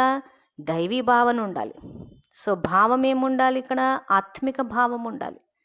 సో అందుకే ఇక్కడ ఏమంటున్నారు 5వ పాయింట్లో, వీటన్నిటికీ పునాది ఆత్మిక స్వరూపం యొక్క భావన. సో ఆ రకంగా మనం కనుక అర్థం చేసుకుని పురుషాది ఊరికే ఈ భావము భావన అని చెప్పేసి ఇవన్నీ పదాలతోటి కన్ఫ్యూజ్ అవ్వకండి. సింపుల్గా ఆత్మ అన్న స్థితిలో ఉంటే సమర్థ సంకల్పాలు వస్తాయి, దేహం అన్న స్థితిలో ఉంటే వ్యర్థ సంకల్పాలు వస్తాయి. ఆత్మ అన్న భావంతో గనక చూస్తే నేను శ్రేష్టాత్మ, వీళ్ళు శ్రేష్టాత్మలు, ఒక తండ్రి పిల్లలం అన్న భావంతో చూస్తే అన్నీ శ్రేష్ఠ భావనలు వస్తాయి, శుభ భావనలు వస్తాయి. అలా కాకుండా మేమే జ్ఞానులము వీళ్ళు అజ్ఞానులు అన్న ఈ భావనతోటి గనక చూస్తే అన్ని తమో ప్రధాన అశుభ భావనలు వస్తాయి. ఇది ఇక్కడ యాక్చువల్గా బాబా చెప్పేది. తర్వాత కొంతమంది పిల్లలు అశుద్ధ భావన మరియు అశుద్ధ భావంతో వేరుగా కూడా ఉంటున్నారు. కానీ శుభభావం మరియు భావన, వ్యర్థభావం మరియు భావన, సాధారణ భావం మరియు భావన. ఎందుకంటే బ్రాహ్మణులు అంటే సేవాభావం. సాధారణ భావన లేదా సాధారణ భావం నష్టం చేయదు, కానీ బ్రాహ్మణ జీవితం యొక్క కర్తవ్యం శుభభావనతో సేవాభావం ఉండాలి, అది ఉండటం లేదు. అందువలన బ్రాహ్మణ జీవితంలో ఏదైతే సేవాఫలం జమయ్యే విశేష వరదానం ఉందో దాని అనుభవం చేసుకోలేరు. కనుక సాధారణ భావన మరియు భావాన్ని కూడా శ్రేష్ఠ భావన మరియు శ్రేష్ఠ భావంలోకి పరివర్తన చేసుకోండి. పరిశీలించుకుంటే పరివర్తన అవుతారు మరియు సహజంగా బాబా సమానంగా అవ్యక్త ఫరిష్తాగా అవ్వగలరు. కనుక అవ్యక్త సంవత్సరం ఎలా జరుపుకోవాలో అర్థమైందా అంటున్నారు. సో ఇక్కడ పిల్లల్లో వ్యర్థ భావాలు, అశుద్ధ భావాలు, సాధారణ భావాలు అని చెప్తున్నారు. సో ఈ సాధారణ భావాలన్నవి నష్టం చేయవు, కానీ బ్రాహ్మణ జీవితం యొక్క కర్తవ్యం ఏదైతుందో శుభభావనతో సేవాభావం ఉండాలి అని. అంటే ఇక్కడ ప్రాక్టికల్ లైఫ్లోకి తెచ్చేటప్పుడు ఏం చేస్తున్నారంటే విద్యార్థులు కొంతమంది ఎలాగో ఇందాక బాబా చెప్పినట్టు ఈర్ష్య విజ్ఞానాలు అదొక సపరేట్ రూట్ అనుకోండి. అలా కాకుండా శుభభావనలు కూడా పెట్టరు, మనకెందుకులే అని కూర్చుండిపోతూ ఉంటారు. సో ఆ రకంగా చేసినప్పుడు ఏమవుతుందంటే సేవాఫలం అన్నది జమ కాదు అంటున్నారు. సో సేవాఫలం జమ అవ్వాలి అని అంటే ఖచ్చితంగా అక్కడ అందరి గురించి వీళ్ళు ఆదిలో రాజవంశీయులు, శ్రేష్ఠాత్మలు, వీళ్ళు సంతోషంగా ఉండాలి, ఆరోగ్యంగా ఉండాలి, సదా ఆరోగ్య భవ అని చెప్పి ఈ శుభ భావనలన్నవి, ఈ శ్రేష్ఠ కామనలన్నవి పెట్టాలి అక్కడ కంపల్సరీగా. ఎవరైనా దుఃఖంతో ఉన్నారే అనుకోండి, సరే మనకెందుకులే అని పట్టించుకోలేదంటే అటు వ్యర్థము అశుద్ధము ఏమీ చేయలేదు, అలా అని చెప్పి శ్రేష్ఠ వాళ్ళు ఆరోగ్యంగా ఉండాలి, వాళ్ళు సంతోషంగా ఉండాలి అన్నది కూడా చేయలేదు. ఏమీ చేయకుండా తటస్థ స్థితికి ఉంటున్నారు. సాధారణ ఇది అంటున్నాడు. అంటే వాళ్ళ పట్ల అశుభ భావన చేయలేదు, అలానే శుభభావన రెండూ చేయలేదు. సో ఆ రకంగా సాధారణంగా ఓకే ఉన్నారంటే ఉన్నారు, ఆ రకంగా ఉంటే ఏమవుతుంది అంటున్నారంటే బాబా నష్టం ఏమీ లేదు, కానీ మీ యొక్క కర్తవ్యం ఏదైతే ఉందో ఆ సేవ అన్నది అక్కడ జరగదు. దాని ద్వారా ఏమవుతుందంటే బ్రాహ్మణ జీవితంలో ఏదైతే సేవాఫలం జమయ్యే విశేష వరదానం ఉందో అది అనుభవం చేసుకోలేరు అంటున్నారు. అంటే పుణ్యం ఖాతా జమ కాదు అని చెప్తున్నారు బాబా ఇక్కడ. చాలా సందర్భాలు ఏం చేస్తుంటారంటే ఈ సేవలకు వెళితే సమస్యలని అవి అని చెప్పి చాలా సందర్భాల్లో తటస్థంగా ఉండిపోతారు. మనకెందుకులే నా మురళి చదివేసుకుంటారు, ఏదో కాసేపు యోగం చేసుకుంటారు, అక్కడికి వదిలేస్తారు. తర్వాత ఎవరైనా దుఃఖంలో ఉన్నారని తెలిసినా కానీ ఆ దుఃఖం నుండి ముక్తి ఇచ్చే ప్రయత్నం, ఇందాక బాబా చెప్పినట్టు నిర్బలను శక్తివంతులుగా, తర్వాత సంతోషంగా ఇవేవి చేయరు. ఎందుకంటే అమ్మో సేవ చేస్తే సమస్యలు అని అనుకుని ముందే ఇదైపోతారు. సో దీనివల్ల ఏమవుతుంది అంటున్నారంటే బాబా, మీకు బ్రాహ్మణ జీవితంలో ఏదైతే సేవ ద్వారా మీకు కోటాను కోట్లు అంటే పదమాపదం భాగ్యశాలులు అవ్వారో అది మీకు అనుభవంలోకి రాదు అంటున్నారు. కనుక సాధారణ భావన మరియు భావాన్ని కూడా శ్రేష్ఠ భావన మరియు శ్రేష్ఠ భావంలోకి పరివర్తన చేసుకోండి. పరిశీలించుకుంటే పరివర్తన అవుతారు మరియు సహజంగా బాబా సమానంగా అవ్యక్త ఫరిష్తాగా అవ్వగలరు. ఎవరు? బ్రహ్మబాబా సమానంగా. కనుక అవ్యక్త సంవత్సరం ఎలా జరుపుకోవాలో అర్థమైందా? సో ఈరోజు మన కంటెదురుగా ఎవరైనా కామ వికారము, లోభ వికారము, క్రోధ వికారంతో కనిపిస్తే మనకెందుకులే అని ఇంకా ఆలోచించకుండా ఉన్నామంటే ఇది సాధారణ కర్మే. కానీ వాళ్ళ స్థితిని పెంచాలి అంటున్నాడు. వాళ్ళ ఇంటికి కానీ సేవాస్థానానికి అవ్యక్త ఫరిష్తా రూపంలోకి వెళ్ళి వాయుమండలాన్ని మార్చాలి, వాళ్ళ స్థితిని పెంచాలి. ఆ రకంగా మీరు చేస్తే అవ్యక్త ఫరిష్తాగా బ్రహ్మబాబా సమానంగా అవ్వగలరు. సో ఈరోజు ఎవరి గురించి అయినా దుఃఖం అని తెలిస్తే అలా విని ఊరెక్కున్నామంటే సాధారణ కర్మ. ఇప్పుడు దాని శ్రేష్ఠ భావంలోకి. సో శ్రేష్ఠ భావం ఏముంటుంది? ఇక్కడ నాది ఆత్మిక స్వరూపం, వీళ్ళంతా నా తండ్రి పిల్లలు, నావారు. సో ఈ నావారు అన్న భావన ఎక్కడ చెప్పాడు బాబా? ఈ పేజ్ నెంబర్ 12 4వ పాయింట్లో. వ్యక్తం నుంచి అవ్యక్తంలోకి వెళ్ళాలంటే బాబా 5 పాయింట్లు చెప్పారు. అందులో 4వ పాయింట్లు ఏమన్నారు? ఎవరు ఎలా ఉన్నా కానీ సదా నావారు అనే భావన. సో ఎవరికైనా దుఃఖం ఉంది, ఏదైనా సమస్యలు ఉన్నాయంటే వీళ్ళు నా వాళ్ళు అని అనుకుని అక్కడ వాళ్ళకి జ్ఞానాన్ని, శక్తిని ఇవ్వాలి. జ్ఞానం చెప్పే పరిస్థితి లేకపోతే అక్కడ శక్తి ఇస్తాము, వరదానాలు ఇస్తాం. వాళ్ళ ఇంటికి అవ్యక్త ఫరిష్తా రూపంలో వెళ్ళి వాళ్ళ ఇంటి యొక్క వాయుమండలాన్ని మారుస్తాము. శ్రేష్ఠ కామనల ద్వారా, శ్రేష్ఠ సంకల్పాల ద్వారా వాళ్ళ స్థితిని పెంచుతాము, వరదానాలు ఇస్తాం. సో ఇవన్నీ చేసినప్పుడు ఏమవుతుంది? సాధారణ భావన అన్నది శ్రేష్ఠ భావన మరియు భావనలోకి పరివర్తన అయిపోతుంది. ఆ రకంగా చేసినప్పుడు సహజంగా బ్రహ్మబాబా సమానంగా అవ్యక్త ఫరిష్తాగా అవ్వగలరు. కనుక అవ్యక్త సంవత్సరం ఎలా జరుపుకోవాలో అర్థమైందా అంటున్నారు. సో నాకు తెలిసి విద్యార్థులకు అర్థమయ్యే ఉంటుంది. ముఖ్యంగా పుస్తకం ఎదురుగా పెట్టుకుని చదవండి, చాలా స్పష్టంగా మీకు తెలుస్తుంది. తర్వాత శుభభావన అనేది మనసా సేవకు చాలా శ్రేష్ఠ సాధనం మరియు శ్రేష్ఠ భావం అనేది సంబంధ సంపర్కాలలో సర్వులకు ప్రియంగా అయ్యే సహజ సాధనం. ఇది అండర్లైన్ చేసుకోండి. ముఖ్యంగా ఇది ప్రాక్టికల్కి వచ్చేసేయాలి. సింపుల్గా చెప్పాడు బాబా ఇక్కడ. శుభభావన అనేది మనసా సేవకు చాలా శ్రేష్ఠ సాధనం. ఇప్పుడు మనకి ఎవరి పట్ల అయినా శ్రేష్ఠ భావన అంటే ఫీలింగ్స్ అంటే స్నేహ భావన ఉందనుకోండి, మనసా సేవకు అది శ్రేష్ఠ సాధనం. అంటే ఏ రకంగా? ఎవరి పట్లైనా మనకు స్నేహ భావన ఉండి నాలోని స్నేహం యొక్క దివ్య కిరణాలు ఈ విశ్వమంతా వ్యాపిస్తున్నాయి, నేను సర్వులకు స్నేహిని, అందరూ నాకు స్నేహిలు అని ఇలా సంకల్పాలు చేసి కార్యరూపంలోకి తీసుకువచ్చినప్పుడు ఖచ్చితంగా మన సంకల్పాలు వాళ్ళకి టచ్ అవుతాయి. ఖచ్చితంగా వాయుమండలు స్నేహం అన్న దైవీ గుణంతో నిండుతుంది. సో అందుకే శుభభావన అనేది మనసా సేవకు శ్రేష్ఠ సాధన. అలా కాకుండా మనం ఎవరితో స్నేహంగా ఉండకపోవడం, స్నేహంగా ఉండడం అని అంటే వెళ్ళి కలుసుకున్నామా, తిన్నామా, తిరిగామా అని కాదు. సంకల్పాలు, సంస్కారాలు కలవాలి. అది యాక్చువల్ బాబా ఉద్దేశంలో స్నేహం అంటే. సో ఆ రకంగా స్నేహంగా ఉండి అప్పుడు నాలోని స్నేహము అని అంటే అప్పుడు అది వ్యాపిస్తుంది. ఈరోజు మనం అందరితోటి శాంతితోటి వ్యవహరించి ఎవరిని చూసినా వాళ్ళు క్రోధంతో ఉన్నా కానీ వీళ్ళు శాంతి స్వరూపాత్మలు. అంటే నా శ్రేష్ఠ భావంతో ఉండాలి, అంటే నేను ఆత్మిక స్వరూపంలో ఉండాలి, అందరినీ ఆత్మ అన్న స్థితిలో చూడాలి. అందుకే మనం ఎవరిని చూసినా ఓం శాంతి అంటాం. సో అది ఏంటది? శ్రేష్ఠ భావం, ఆత్మిక స్వరూపం. నేను శాంతి స్వరూపాన్ని, మీరు శాంతి స్వరూపం. సో ఈ రకంగా శ్రేష్ఠ భావన పెట్టుకున్నప్పుడు స్వతహాగానే శ్రేష్ఠ భావన, ఆ ఫీలింగ్స్ వచ్చినప్పుడు నాలోని శాంతి యొక్క దివ్య కిరణాలు ఈ ఇల్లంతా, ఈ సేవాస్థానం అంతా, విశ్వమంతా వ్యాపించాయి అన్నప్పుడు సహజంగా సంకల్పాలు వెళ్తాయి, అవి చేరతాయి కూడా. అందుకే మనసా సేవకు అది శ్రేష్ఠ సాధనం. సంకల్పాలు చేసి మన ప్రాక్టికల్ లైఫ్లో మాత్రం ఎవరిని చూసినా వీళ్ళ కోపం ఎక్కువ, వీళ్ళు ఎప్పుడు గొడవలు పడుతుంటారు అని ఈ రకంగా అశుభ భావనలు పెట్టేసుకుని ఆ తర్వాత నేను 2 గంటలు మనసా సేవ చేస్తాను, నాలోని శాంతి వ్యాపించింది అని అంటే ఆ సంకల్పాలకు శక్తి రాదు, వెళ్ళదు. మనం ఊరికే ఏదో మనసా సేవ బాగా చేసుకున్నామని చెప్పి భ్రమలో బతికేస్తాం. సో అందుకే మనం సంకల్పాలు చేస్తున్నామంటే దానికి శక్తి రావాలి. ఆ సంకల్పాల కంటే శుభభావన అనేది మనసా సేవకు చాలా శ్రేష్ఠ సాధనం మరియు శ్రేష్ఠ భావం అనేది సంబంధ సంపర్కాలలో సర్వులకు ప్రియంగా అయ్యే సహజ సాధనం. సో మనసా సేవకేమో శుభభావన, ఆ తర్వాత అందరికీ సంబంధ సంపర్క సర్వులకు ప్రియం కావాలంటే శ్రేష్ఠ భావం. సో అంటే ఏంటి తేడా ఇక్కడ?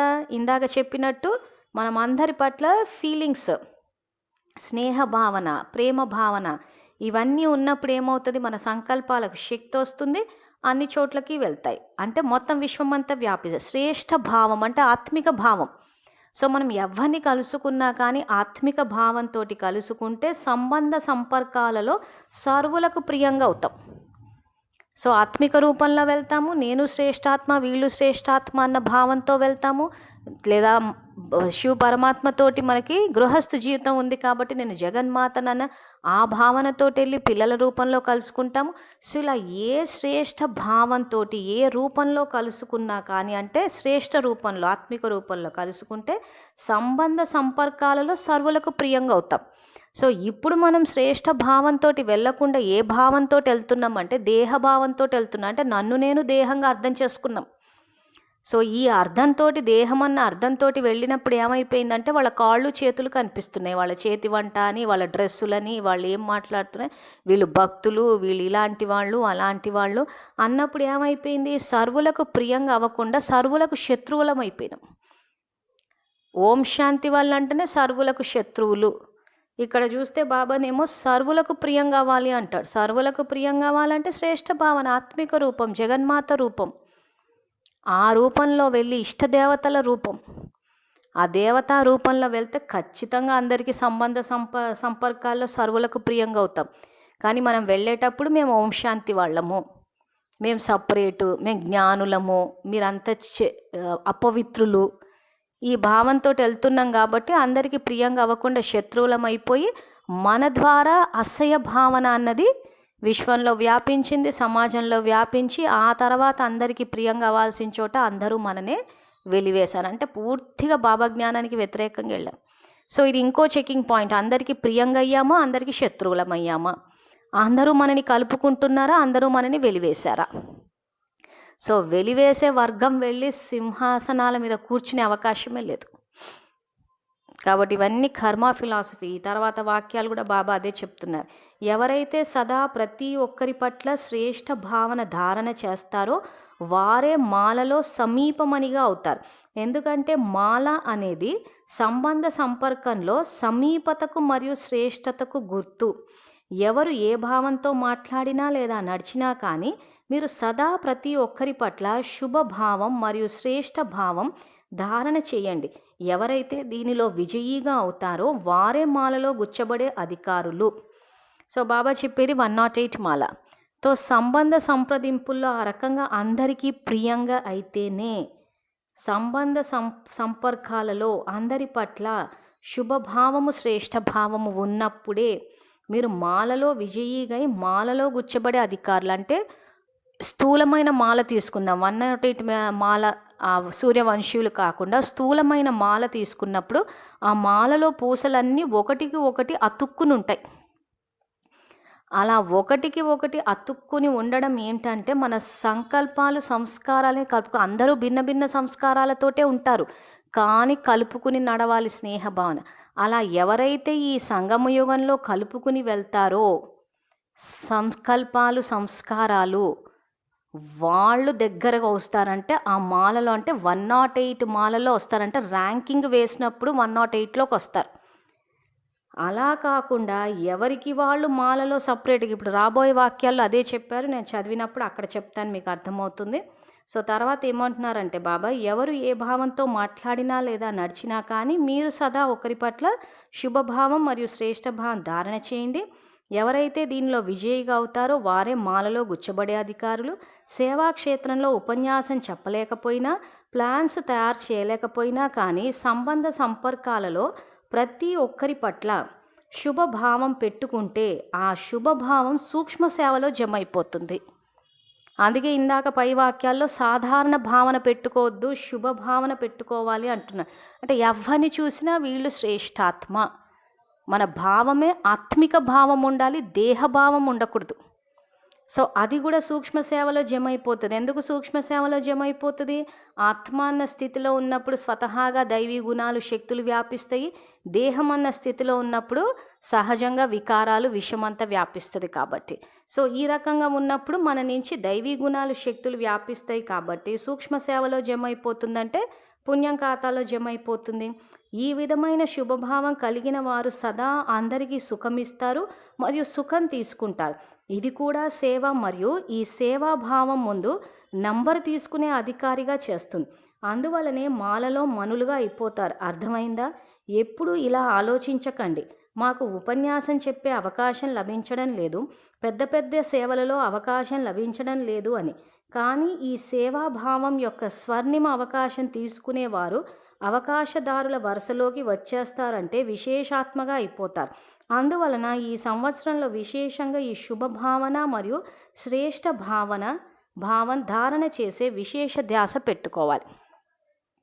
సో ఇక్కడ బాబా ఈ విధంగా ఎవరైతే అందరితోటి సంబంధ సంపర్కాల్లో కలిసి ఉంటారో, శుభభావనతో ఉంటారో వాళ్ళే మాలలో మనులుగా అయిపోతారు. సో ఇప్పుడు మనం అందరికీ శత్రువులుగా అయిపోయి అందరి నుంచి వేరుపడిపోయామంటే 108 మాలలోకి వచ్చే అవకాశమే లేదు. అసలు ప్రజలు ఎవరు అలాంటి రాజులని ఇష్టపడరు. అసలు అలాంటి వాళ్ళని వేరుపడిపోయి ఊరికే దేహ నియమాలని, ఆహార నియమాలని చెప్పి అందరినీ వేరు చేసేస్తే అలాంటి వాళ్ళు మాకు రాజుగా రావాలి, అలాంటి వాళ్లకు పూజలు చేస్తామని చెప్పి ఏ భక్తులు అనరు. అంటే రాజ్య పదవులు, పూజ్య పదవులు రెండుటిని పోగొట్టుకున్నాం. సో ఇవన్నీ పోగొట్టేసుకుని చేసుకుని ఊరికి ఆ నియమాలు పాటించేసి మేము పర్ఫెక్ట్ అయిపోయాము, మేము అటు రాజ్య పదవులు, పూజ్య పదవులు తీసుకుంటాం. మనమే కొంత వివేకాన్ని వాడితే ఏ భక్తులైనా అలాంటి దేవతల్ని ఇష్టపడతారా? ఏ ప్రజలైనా అలాంటి రాజుల్ని ఇష్టపడతారా? ఎవరైతే మా దగ్గరికి రావద్దు, మీరు వేరా, మీరు అసహ్యము, మీరు అపవిత్రులు అని ఇప్పుడే సంగమ యుగంలో మనం వాళ్ళని అసహించుకుంటూ ఉంటే అలాంటి వాళ్ళలో ఏమైనా నాయకత్వపు లక్షణాలు చూస్తారా? ఎవరైనా ప్రజలు అవ్వడానికి ఇష్టపడతారా? సో కాబట్టి మనం ఏం పురుషార్థం చేస్తున్నామో అని ఒక్కసారి చెక్ చేసుకోండి. ఇక్కడ చేయాల్సిన పురుషార్థం శుభభావన, శుభభావం ఇక్కడ. సో అలా చేసినప్పుడే అందరికీ ప్రియంగా అయితేనే. సో చెక్ చేసుకోండి, మీరు అందరికీ ప్రియంగా ఉన్నారా లే అందరికీ శత్రువులుగా ఉన్నారా?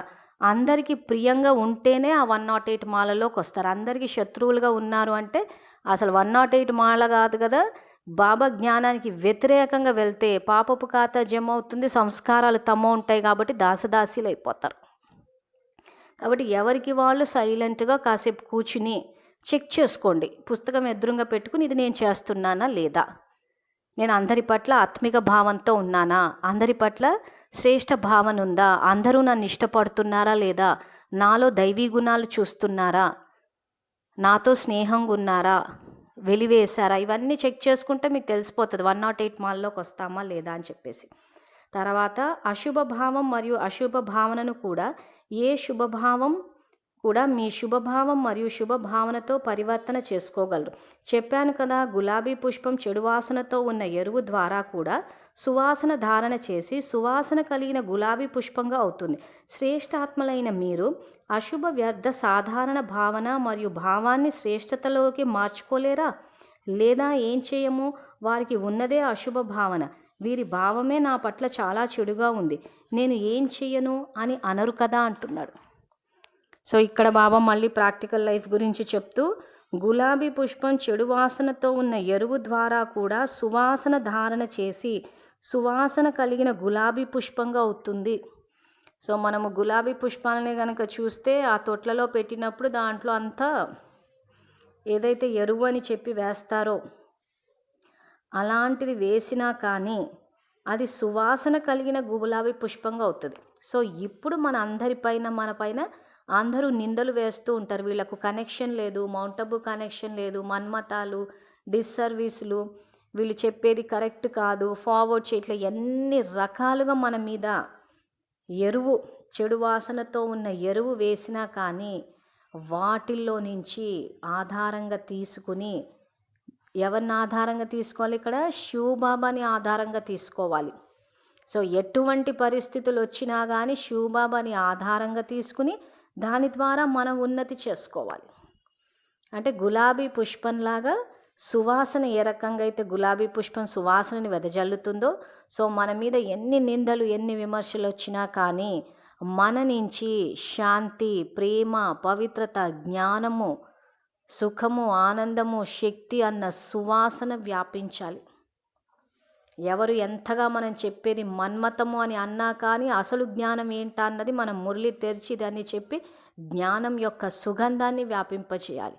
జ్ఞానం యొక్క వెలుగుని వ్యాపింపచేసి అందరినీ అంధకారంలో నుంచి బయటికి తీసుకురావాలి.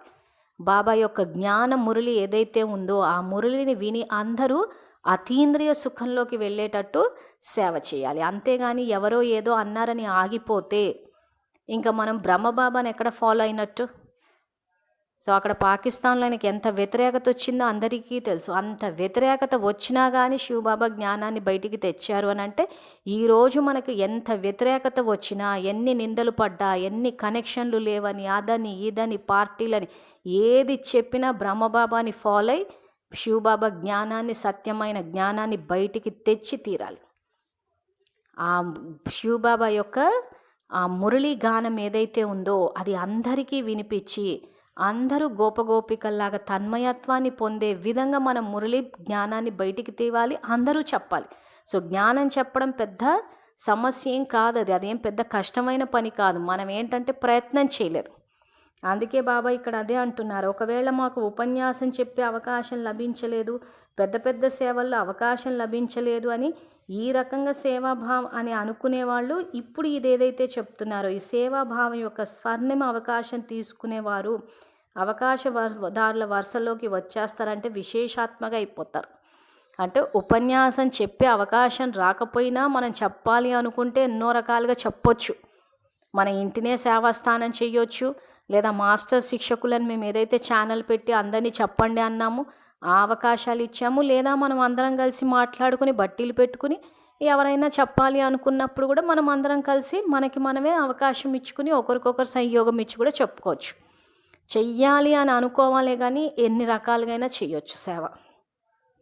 సో ఆ రకంగా ఒకవేళ గనక లేకపోతే రాకపోతే ఈ రకంగా శ్రేష్ఠ భావన శ్రేష్ఠ భావంతో కూడా మీరు విశేషాత్మలుగా అయిపోవచ్చు. అందువలన ఈ సంవత్సరంలో విశేషంగా ఈ శుభభావన మరియు శ్రేష్ఠ భావన ధారణ చేసే విశేష ధ్యాస పెట్టుకోవాలి అని చెప్పి ఇక్కడ బాబా గులాబీ పువ్వు ఒక ఉదాహరణ ఇస్తూ, అలా మీరు చెడు వాసన ఉన్న ఎరువు ఒకవేళ మన మీద పడ్డా కానీ సువాసన ధారణ చేసి సువాసన కలిగిన గులాబీ పుష్పంగా అవ్వండి అంటున్నాడు. శ్రేష్ఠాత్మలైన మీరు అశుద్ధ వ్యర్థ సాధారణ భావన మరియు భావాన్ని శ్రేష్టతలోకి మార్చుకోలేరా?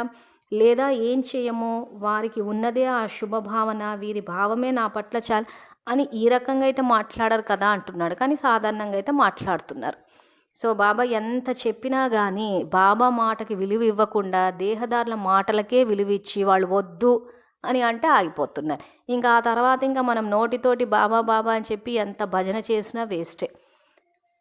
నోటితోటి బాబాని అంటున్నామంటే అది మన మనసులో ఉండాలి, ఆయన అవతరించాడన్న విషయం చెప్పగలగాలి. ఎవరో వద్దన్నారని ఆగిపోయారు అంటే ఇంకా బాబా మాటకి ఏం విలువ ఇచ్చినట్టు మనము. సో కాబట్టి అందుకే నెక్స్ట్ బాబా ఏమంటున్నారంటే మీ టైటిల్ విశ్వ పరివర్తకులు, తమో ప్రధానంగా ఉన్న విశ్వాన్ని సతోగ పరివర్తన చెయ్యాలి అంటున్నాడు. సో మీ టైటిల్ విశ్వ పరివర్తకులు అని ప్రకృతిని కూడా తమో ప్రధానం నుండి సతో ప్రధానంగా చేయగలుగుతున్నప్పుడు ఆత్మల యొక్క భావం మరియు భావనని పరివర్తన చేయలేరా అంటున్నాడు. సో నిజంగానే చేసాం. ఒక కరువు ప్రాంతమైన అనంతపూర్ జిల్లా మీద మనం అంతా మనసా సేవ చేసి తమో ప్రధానంగా ఉన్న ప్రకృతిని సతోగా చేసాం. ఆ తర్వాత అది నిదానంగా వ్యాప్తి చెందుతూ వచ్చి ఈరోజు జలతత్వము సమృద్ధిగా ఉంది. మనం ఆ రోజు జలతత్వం సమృద్ధిగా ఉండాలన్న శుభకామన చేసాం. మనం ఏది ఆలోచిస్తే అదే జరుగుతుంది అంటారు. కాబట్టి ఈరోజు జలతత్వం సమృద్ధిగానే ఉంది.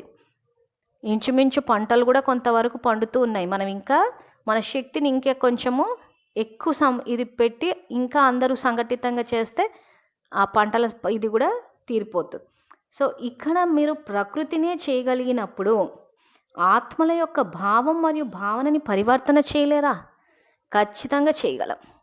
అందుకే సమర్థ సంకల్పాల ఖజానా అన్న గ్రూప్లో మన ఇంటి వాయుమండలాన్ని ఎలా మార్చాలి, కుటుంబ సభ్యుల్ని ఎలా పరివర్తన చేయాలి, ఆ తర్వాత సేవాస్థానాల యొక్క వాయుమండలాన్ని ఎలా మార్చాలి, ఆ తర్వాత మన తండ్రి పిల్లలైన సెంట్రక్కల యొక్క స్థితిని ఎలా పెంచాలి, వాళ్ళు నా సెంటరు నా జోన్ అని హద్దుల్లోకి వెళ్లకుండా బేహద్దు సేవలు చేయడానికి మనమే శ్రేష్ఠ భావన, శ్రేష్ఠ భావము ఇవన్నీ పెట్టుకుని ప్రాక్టికల్ లైఫ్లోకి తీసుకురావాలి. సో కాబట్టి ఇక్కడ అందుకే ఆత్మల యొక్క భావం మరియు భావనని పరివర్తన చేయలేరా? ఈ లక్ష్యమే బాబా సమానంగా అవ్యక్త ఫరిష్తాగా అయ్యే లక్షణాలను సహజంగా మరియు స్వతహాగానే తీసుకొస్తుంది. అవ్యక్త సంవత్సరం ఎలా జరుపుకోవాలో అర్థమైందా? సో అందుకే బాబా సహయోగం ఇచ్చేటప్పుడు ఇదే మురళిలో 12వ పేజీలో మొట్టమొదటి లైన్లో బ్రాహ్మణాత్మలకు కూడా సహయోగం ఇవ్వాలి అంటున్నారు. సో అందరూ మన సెంట్రక్కలు కూడా మన తండ్రి పిల్లలే కాబట్టి వాళ్లకు సంయోగాన్ని ఇచ్చి వికారాలను జయించడానికి మన వంతు శక్తిని, వీలైతే ఈ జ్ఞానాన్ని, సో జ్ఞానం వాళ్ళకు తెలిసినా ఒకసారి వెళ్ళినప్పుడు ఫలానా మురళిలో బాబా ఈ పాయింట్ చెప్పారు, దీన్ని ఇలా ప్రాక్టికల్కి తేవాలి అని చెప్పండి, తప్పేం లేదు. బాబా జ్ఞానమే చెప్తున్నాం, మన సొంత జ్ఞానం ఏం చెప్పటం లేదు కదా. ఆ తర్వాత రివైజ్డ్ కోర్సు. సో ఇప్పుడు మన దగ్గర 33 సంవత్సరాల కోర్సుకు సంబంధించిన పుస్తకాలు లేవు కాబట్టి బాబా ఇప్పుడు రివైజ్ కోర్స్ చేయమంటున్నారు. కాబట్టి మనం ఇంక ఇప్పటి నుంచి రివైజ్డ్ కోర్సు చదువుకుని సంకల్పాల ఖజానా ఏదైతే ఉందో అది అందరికీ ఇద్దామని చెప్పండి సెంట్రక్కయ్యకి. సో ఇది ఫలానా మురళిలా చెప్పారు, మేము ఎలాగో రుజువులు వేసి చూపిస్తూనే ఉన్నాము, తీసుకెళ్ళి చూపించండి, చూపించి ఇలా ఉంది అక్కయ్య మనం అంతా కలిసి చదువుకుందాం. ఆ తర్వాత గంటలు గంటలు కూర్చుని హాటు స్వీటు చేసుకునే కన్నా పుస్తకాలు ఎదురుంగేసుకుని కూర్చుని ఈ జ్ఞాన సాగరంలో నుంచి జ్ఞాన రత్నాలని తీయండి. మీరు ఇంతకాలం ఏదైతే హాటు స్వీటు తింటే ఏ సంతోషం వచ్చిందో, ఇప్పుడు గనక జ్ఞానరత్నాలు గనక తీసి ధారణ చేస్తే అతి ఇంద్రియ సుఖం వస్తుంది. సో ఈ హాటు స్వీట్ తినడం వల్ల ఎవరికి అతీంద్రియ సుఖం ఏమీ అనుభవంలోకి రాలేదు, అందరికీ ఆరోగ్యాలే పాడయ్యాయి. సో ఇప్పుడు అతి ఇంద్రియ సుఖం, ఇంద్రియాలతోటి అతీతమైన అతీంద్రియ సుఖం అనుభవం అవ్వాలంటే అసలైన వేణుగానాన్ని వినాలి. పరమాత్మ వినిపించే వేణుగానాన్ని విని సంకల్పాల ఖజానాలతోటి జోలెను నింపుకుని సంపన్నంగా అయితే మన స్వీటు హాట్ కన్నా ఇంకెక్కువ ఆనందం ఉంటుంది. అసలు ఆ సంకల్పాలు మనన చింతన చేస్తుంటేనే ఆ స్వీట్నెస్ మాధుర్యం అనుభవంలోకి వస్తుంది.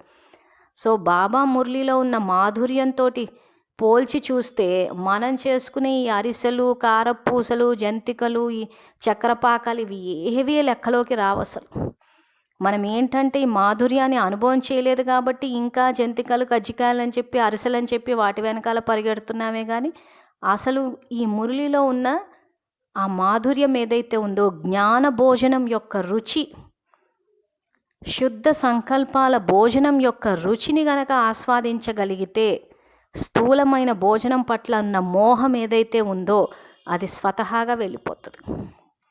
సో పరమాత్మ సంగమయుగంలో అవతరించి మనకిస్తున్న శుద్ధ సంకల్పాల భోజనాన్ని ఒక్కసారి స్వీకరించి చూడండి. దేవతలకు కూడా లభించని భోజనము బ్రాహ్మణులకు లభిస్తుందంటే ఏ భోజనం అది?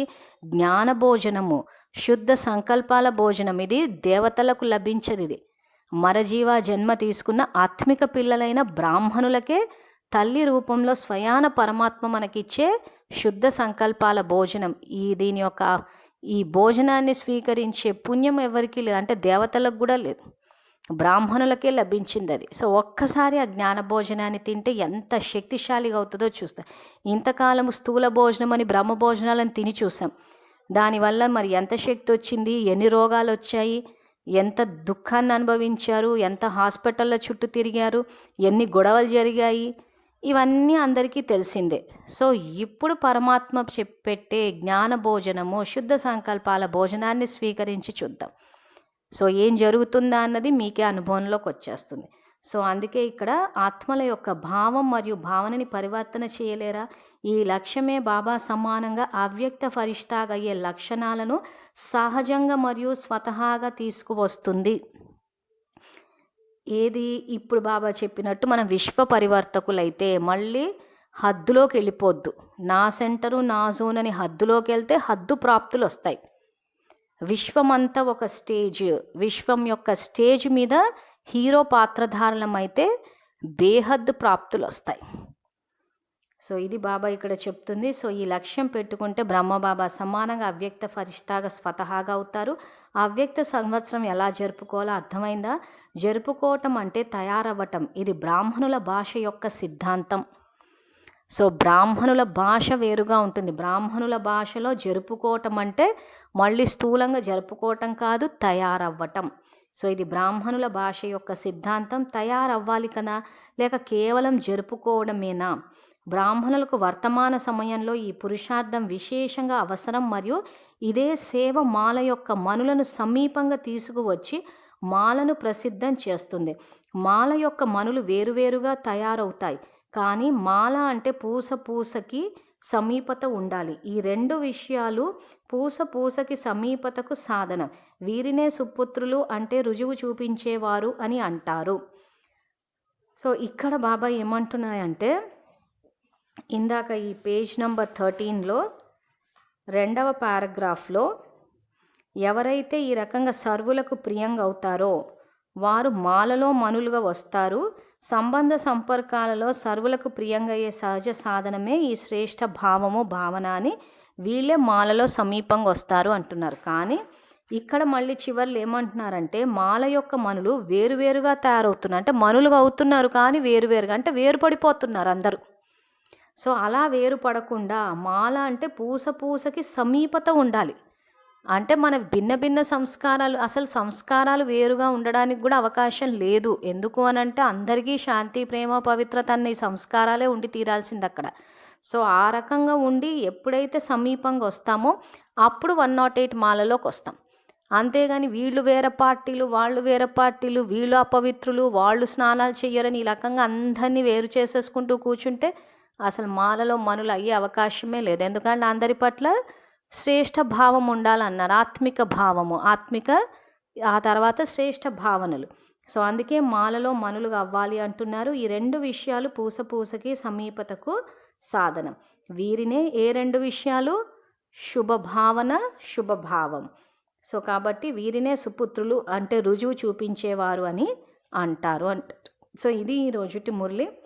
ఆ తర్వాతది కూడా చదివి ఇక్కడ ఏవైతే పాఠం అయిపోయిన తర్వాత బాబా మనన చింతన చేయమని చెప్పారో ఆ సంకల్పాలు కూడా ఇక్కడ స్క్రీన్ మీద వేసి చూపిస్తున్నాము. పూర్తిగా ఇక్కడ 13 పాయింట్స్ ఉన్నాయి. సో ఇవన్నీ కంఠస్థం చేసి బైహార్ట్ చేసేటివి కాదు. సో వీటన్నిటిని ఏం చేయాలంటే ఆత్మిక స్థితిలో మనన చింతన అంటే మళ్ళీ రివైజ్ చేసినప్పుడు ఈ జ్ఞానరత్నాలన్నీ బుద్ధిలో ఫిట్ అయినప్పుడు కర్మక్షేత్రంలో ఆ పరిస్థితులు వచ్చినప్పుడు స్వతహాగా ఆలోచనలు చేస్తూ పోతాం, వ్యర్థం సమాప్తి అయిపోతుంది.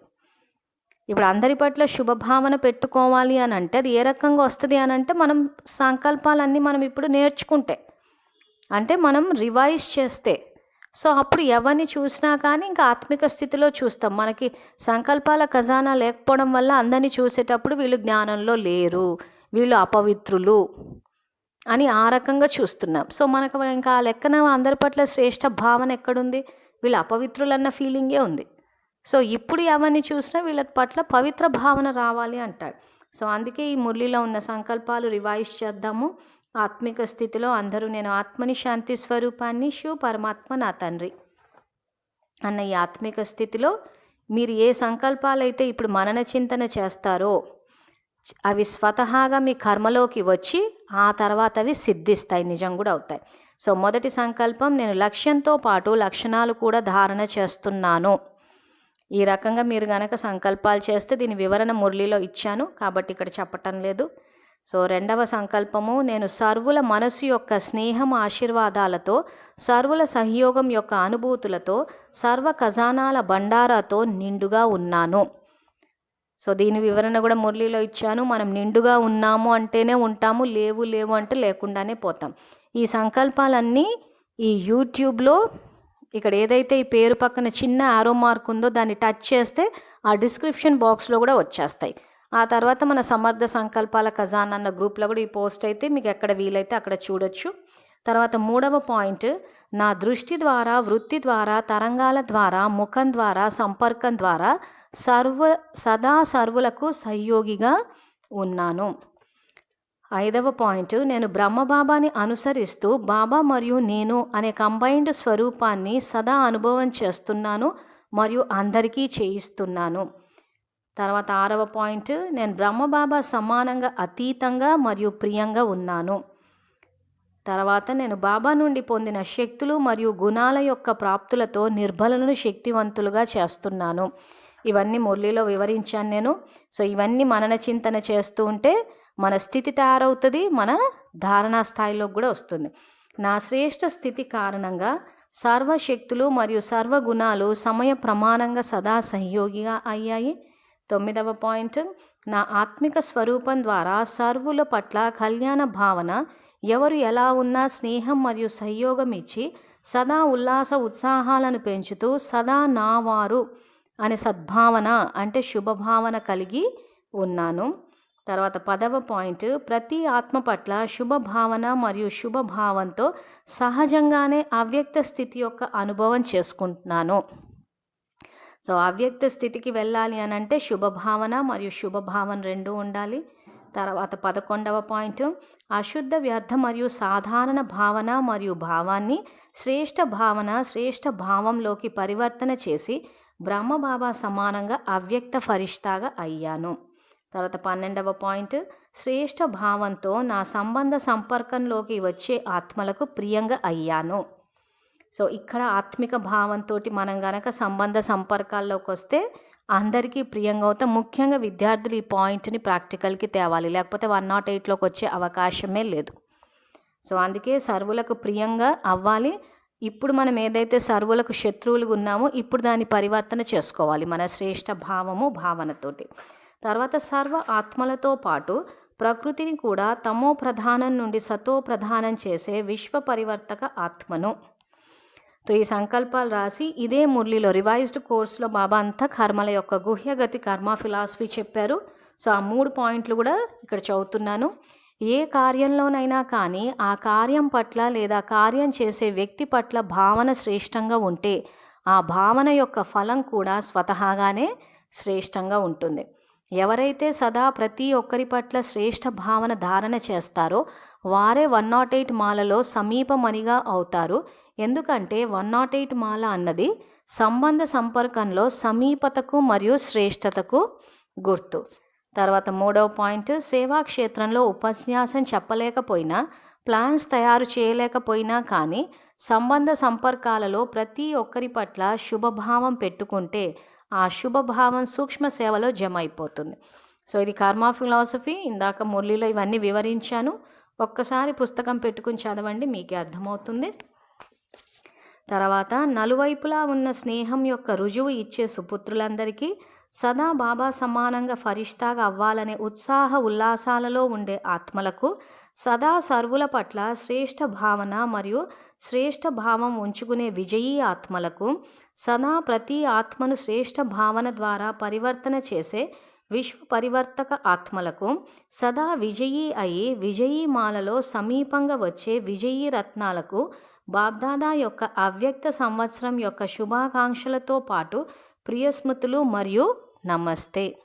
సో ఈ మురళికి సంబంధించి ఏమైనా సందేహాలున్నా లేదా సేవల్లో ఏదైనా సహయోగం కావాలనుకున్నా, ఏ విధమైన సహయోగం కావాలనుకున్నా కానీ నన్ను సంప్రదించగలరు. నా పేరు మంజుల, నేను హైదరాబాద్లో ఉంటాను. నా కాంటాక్ట్ నంబర్ 9866187805. ఓం శాంతి.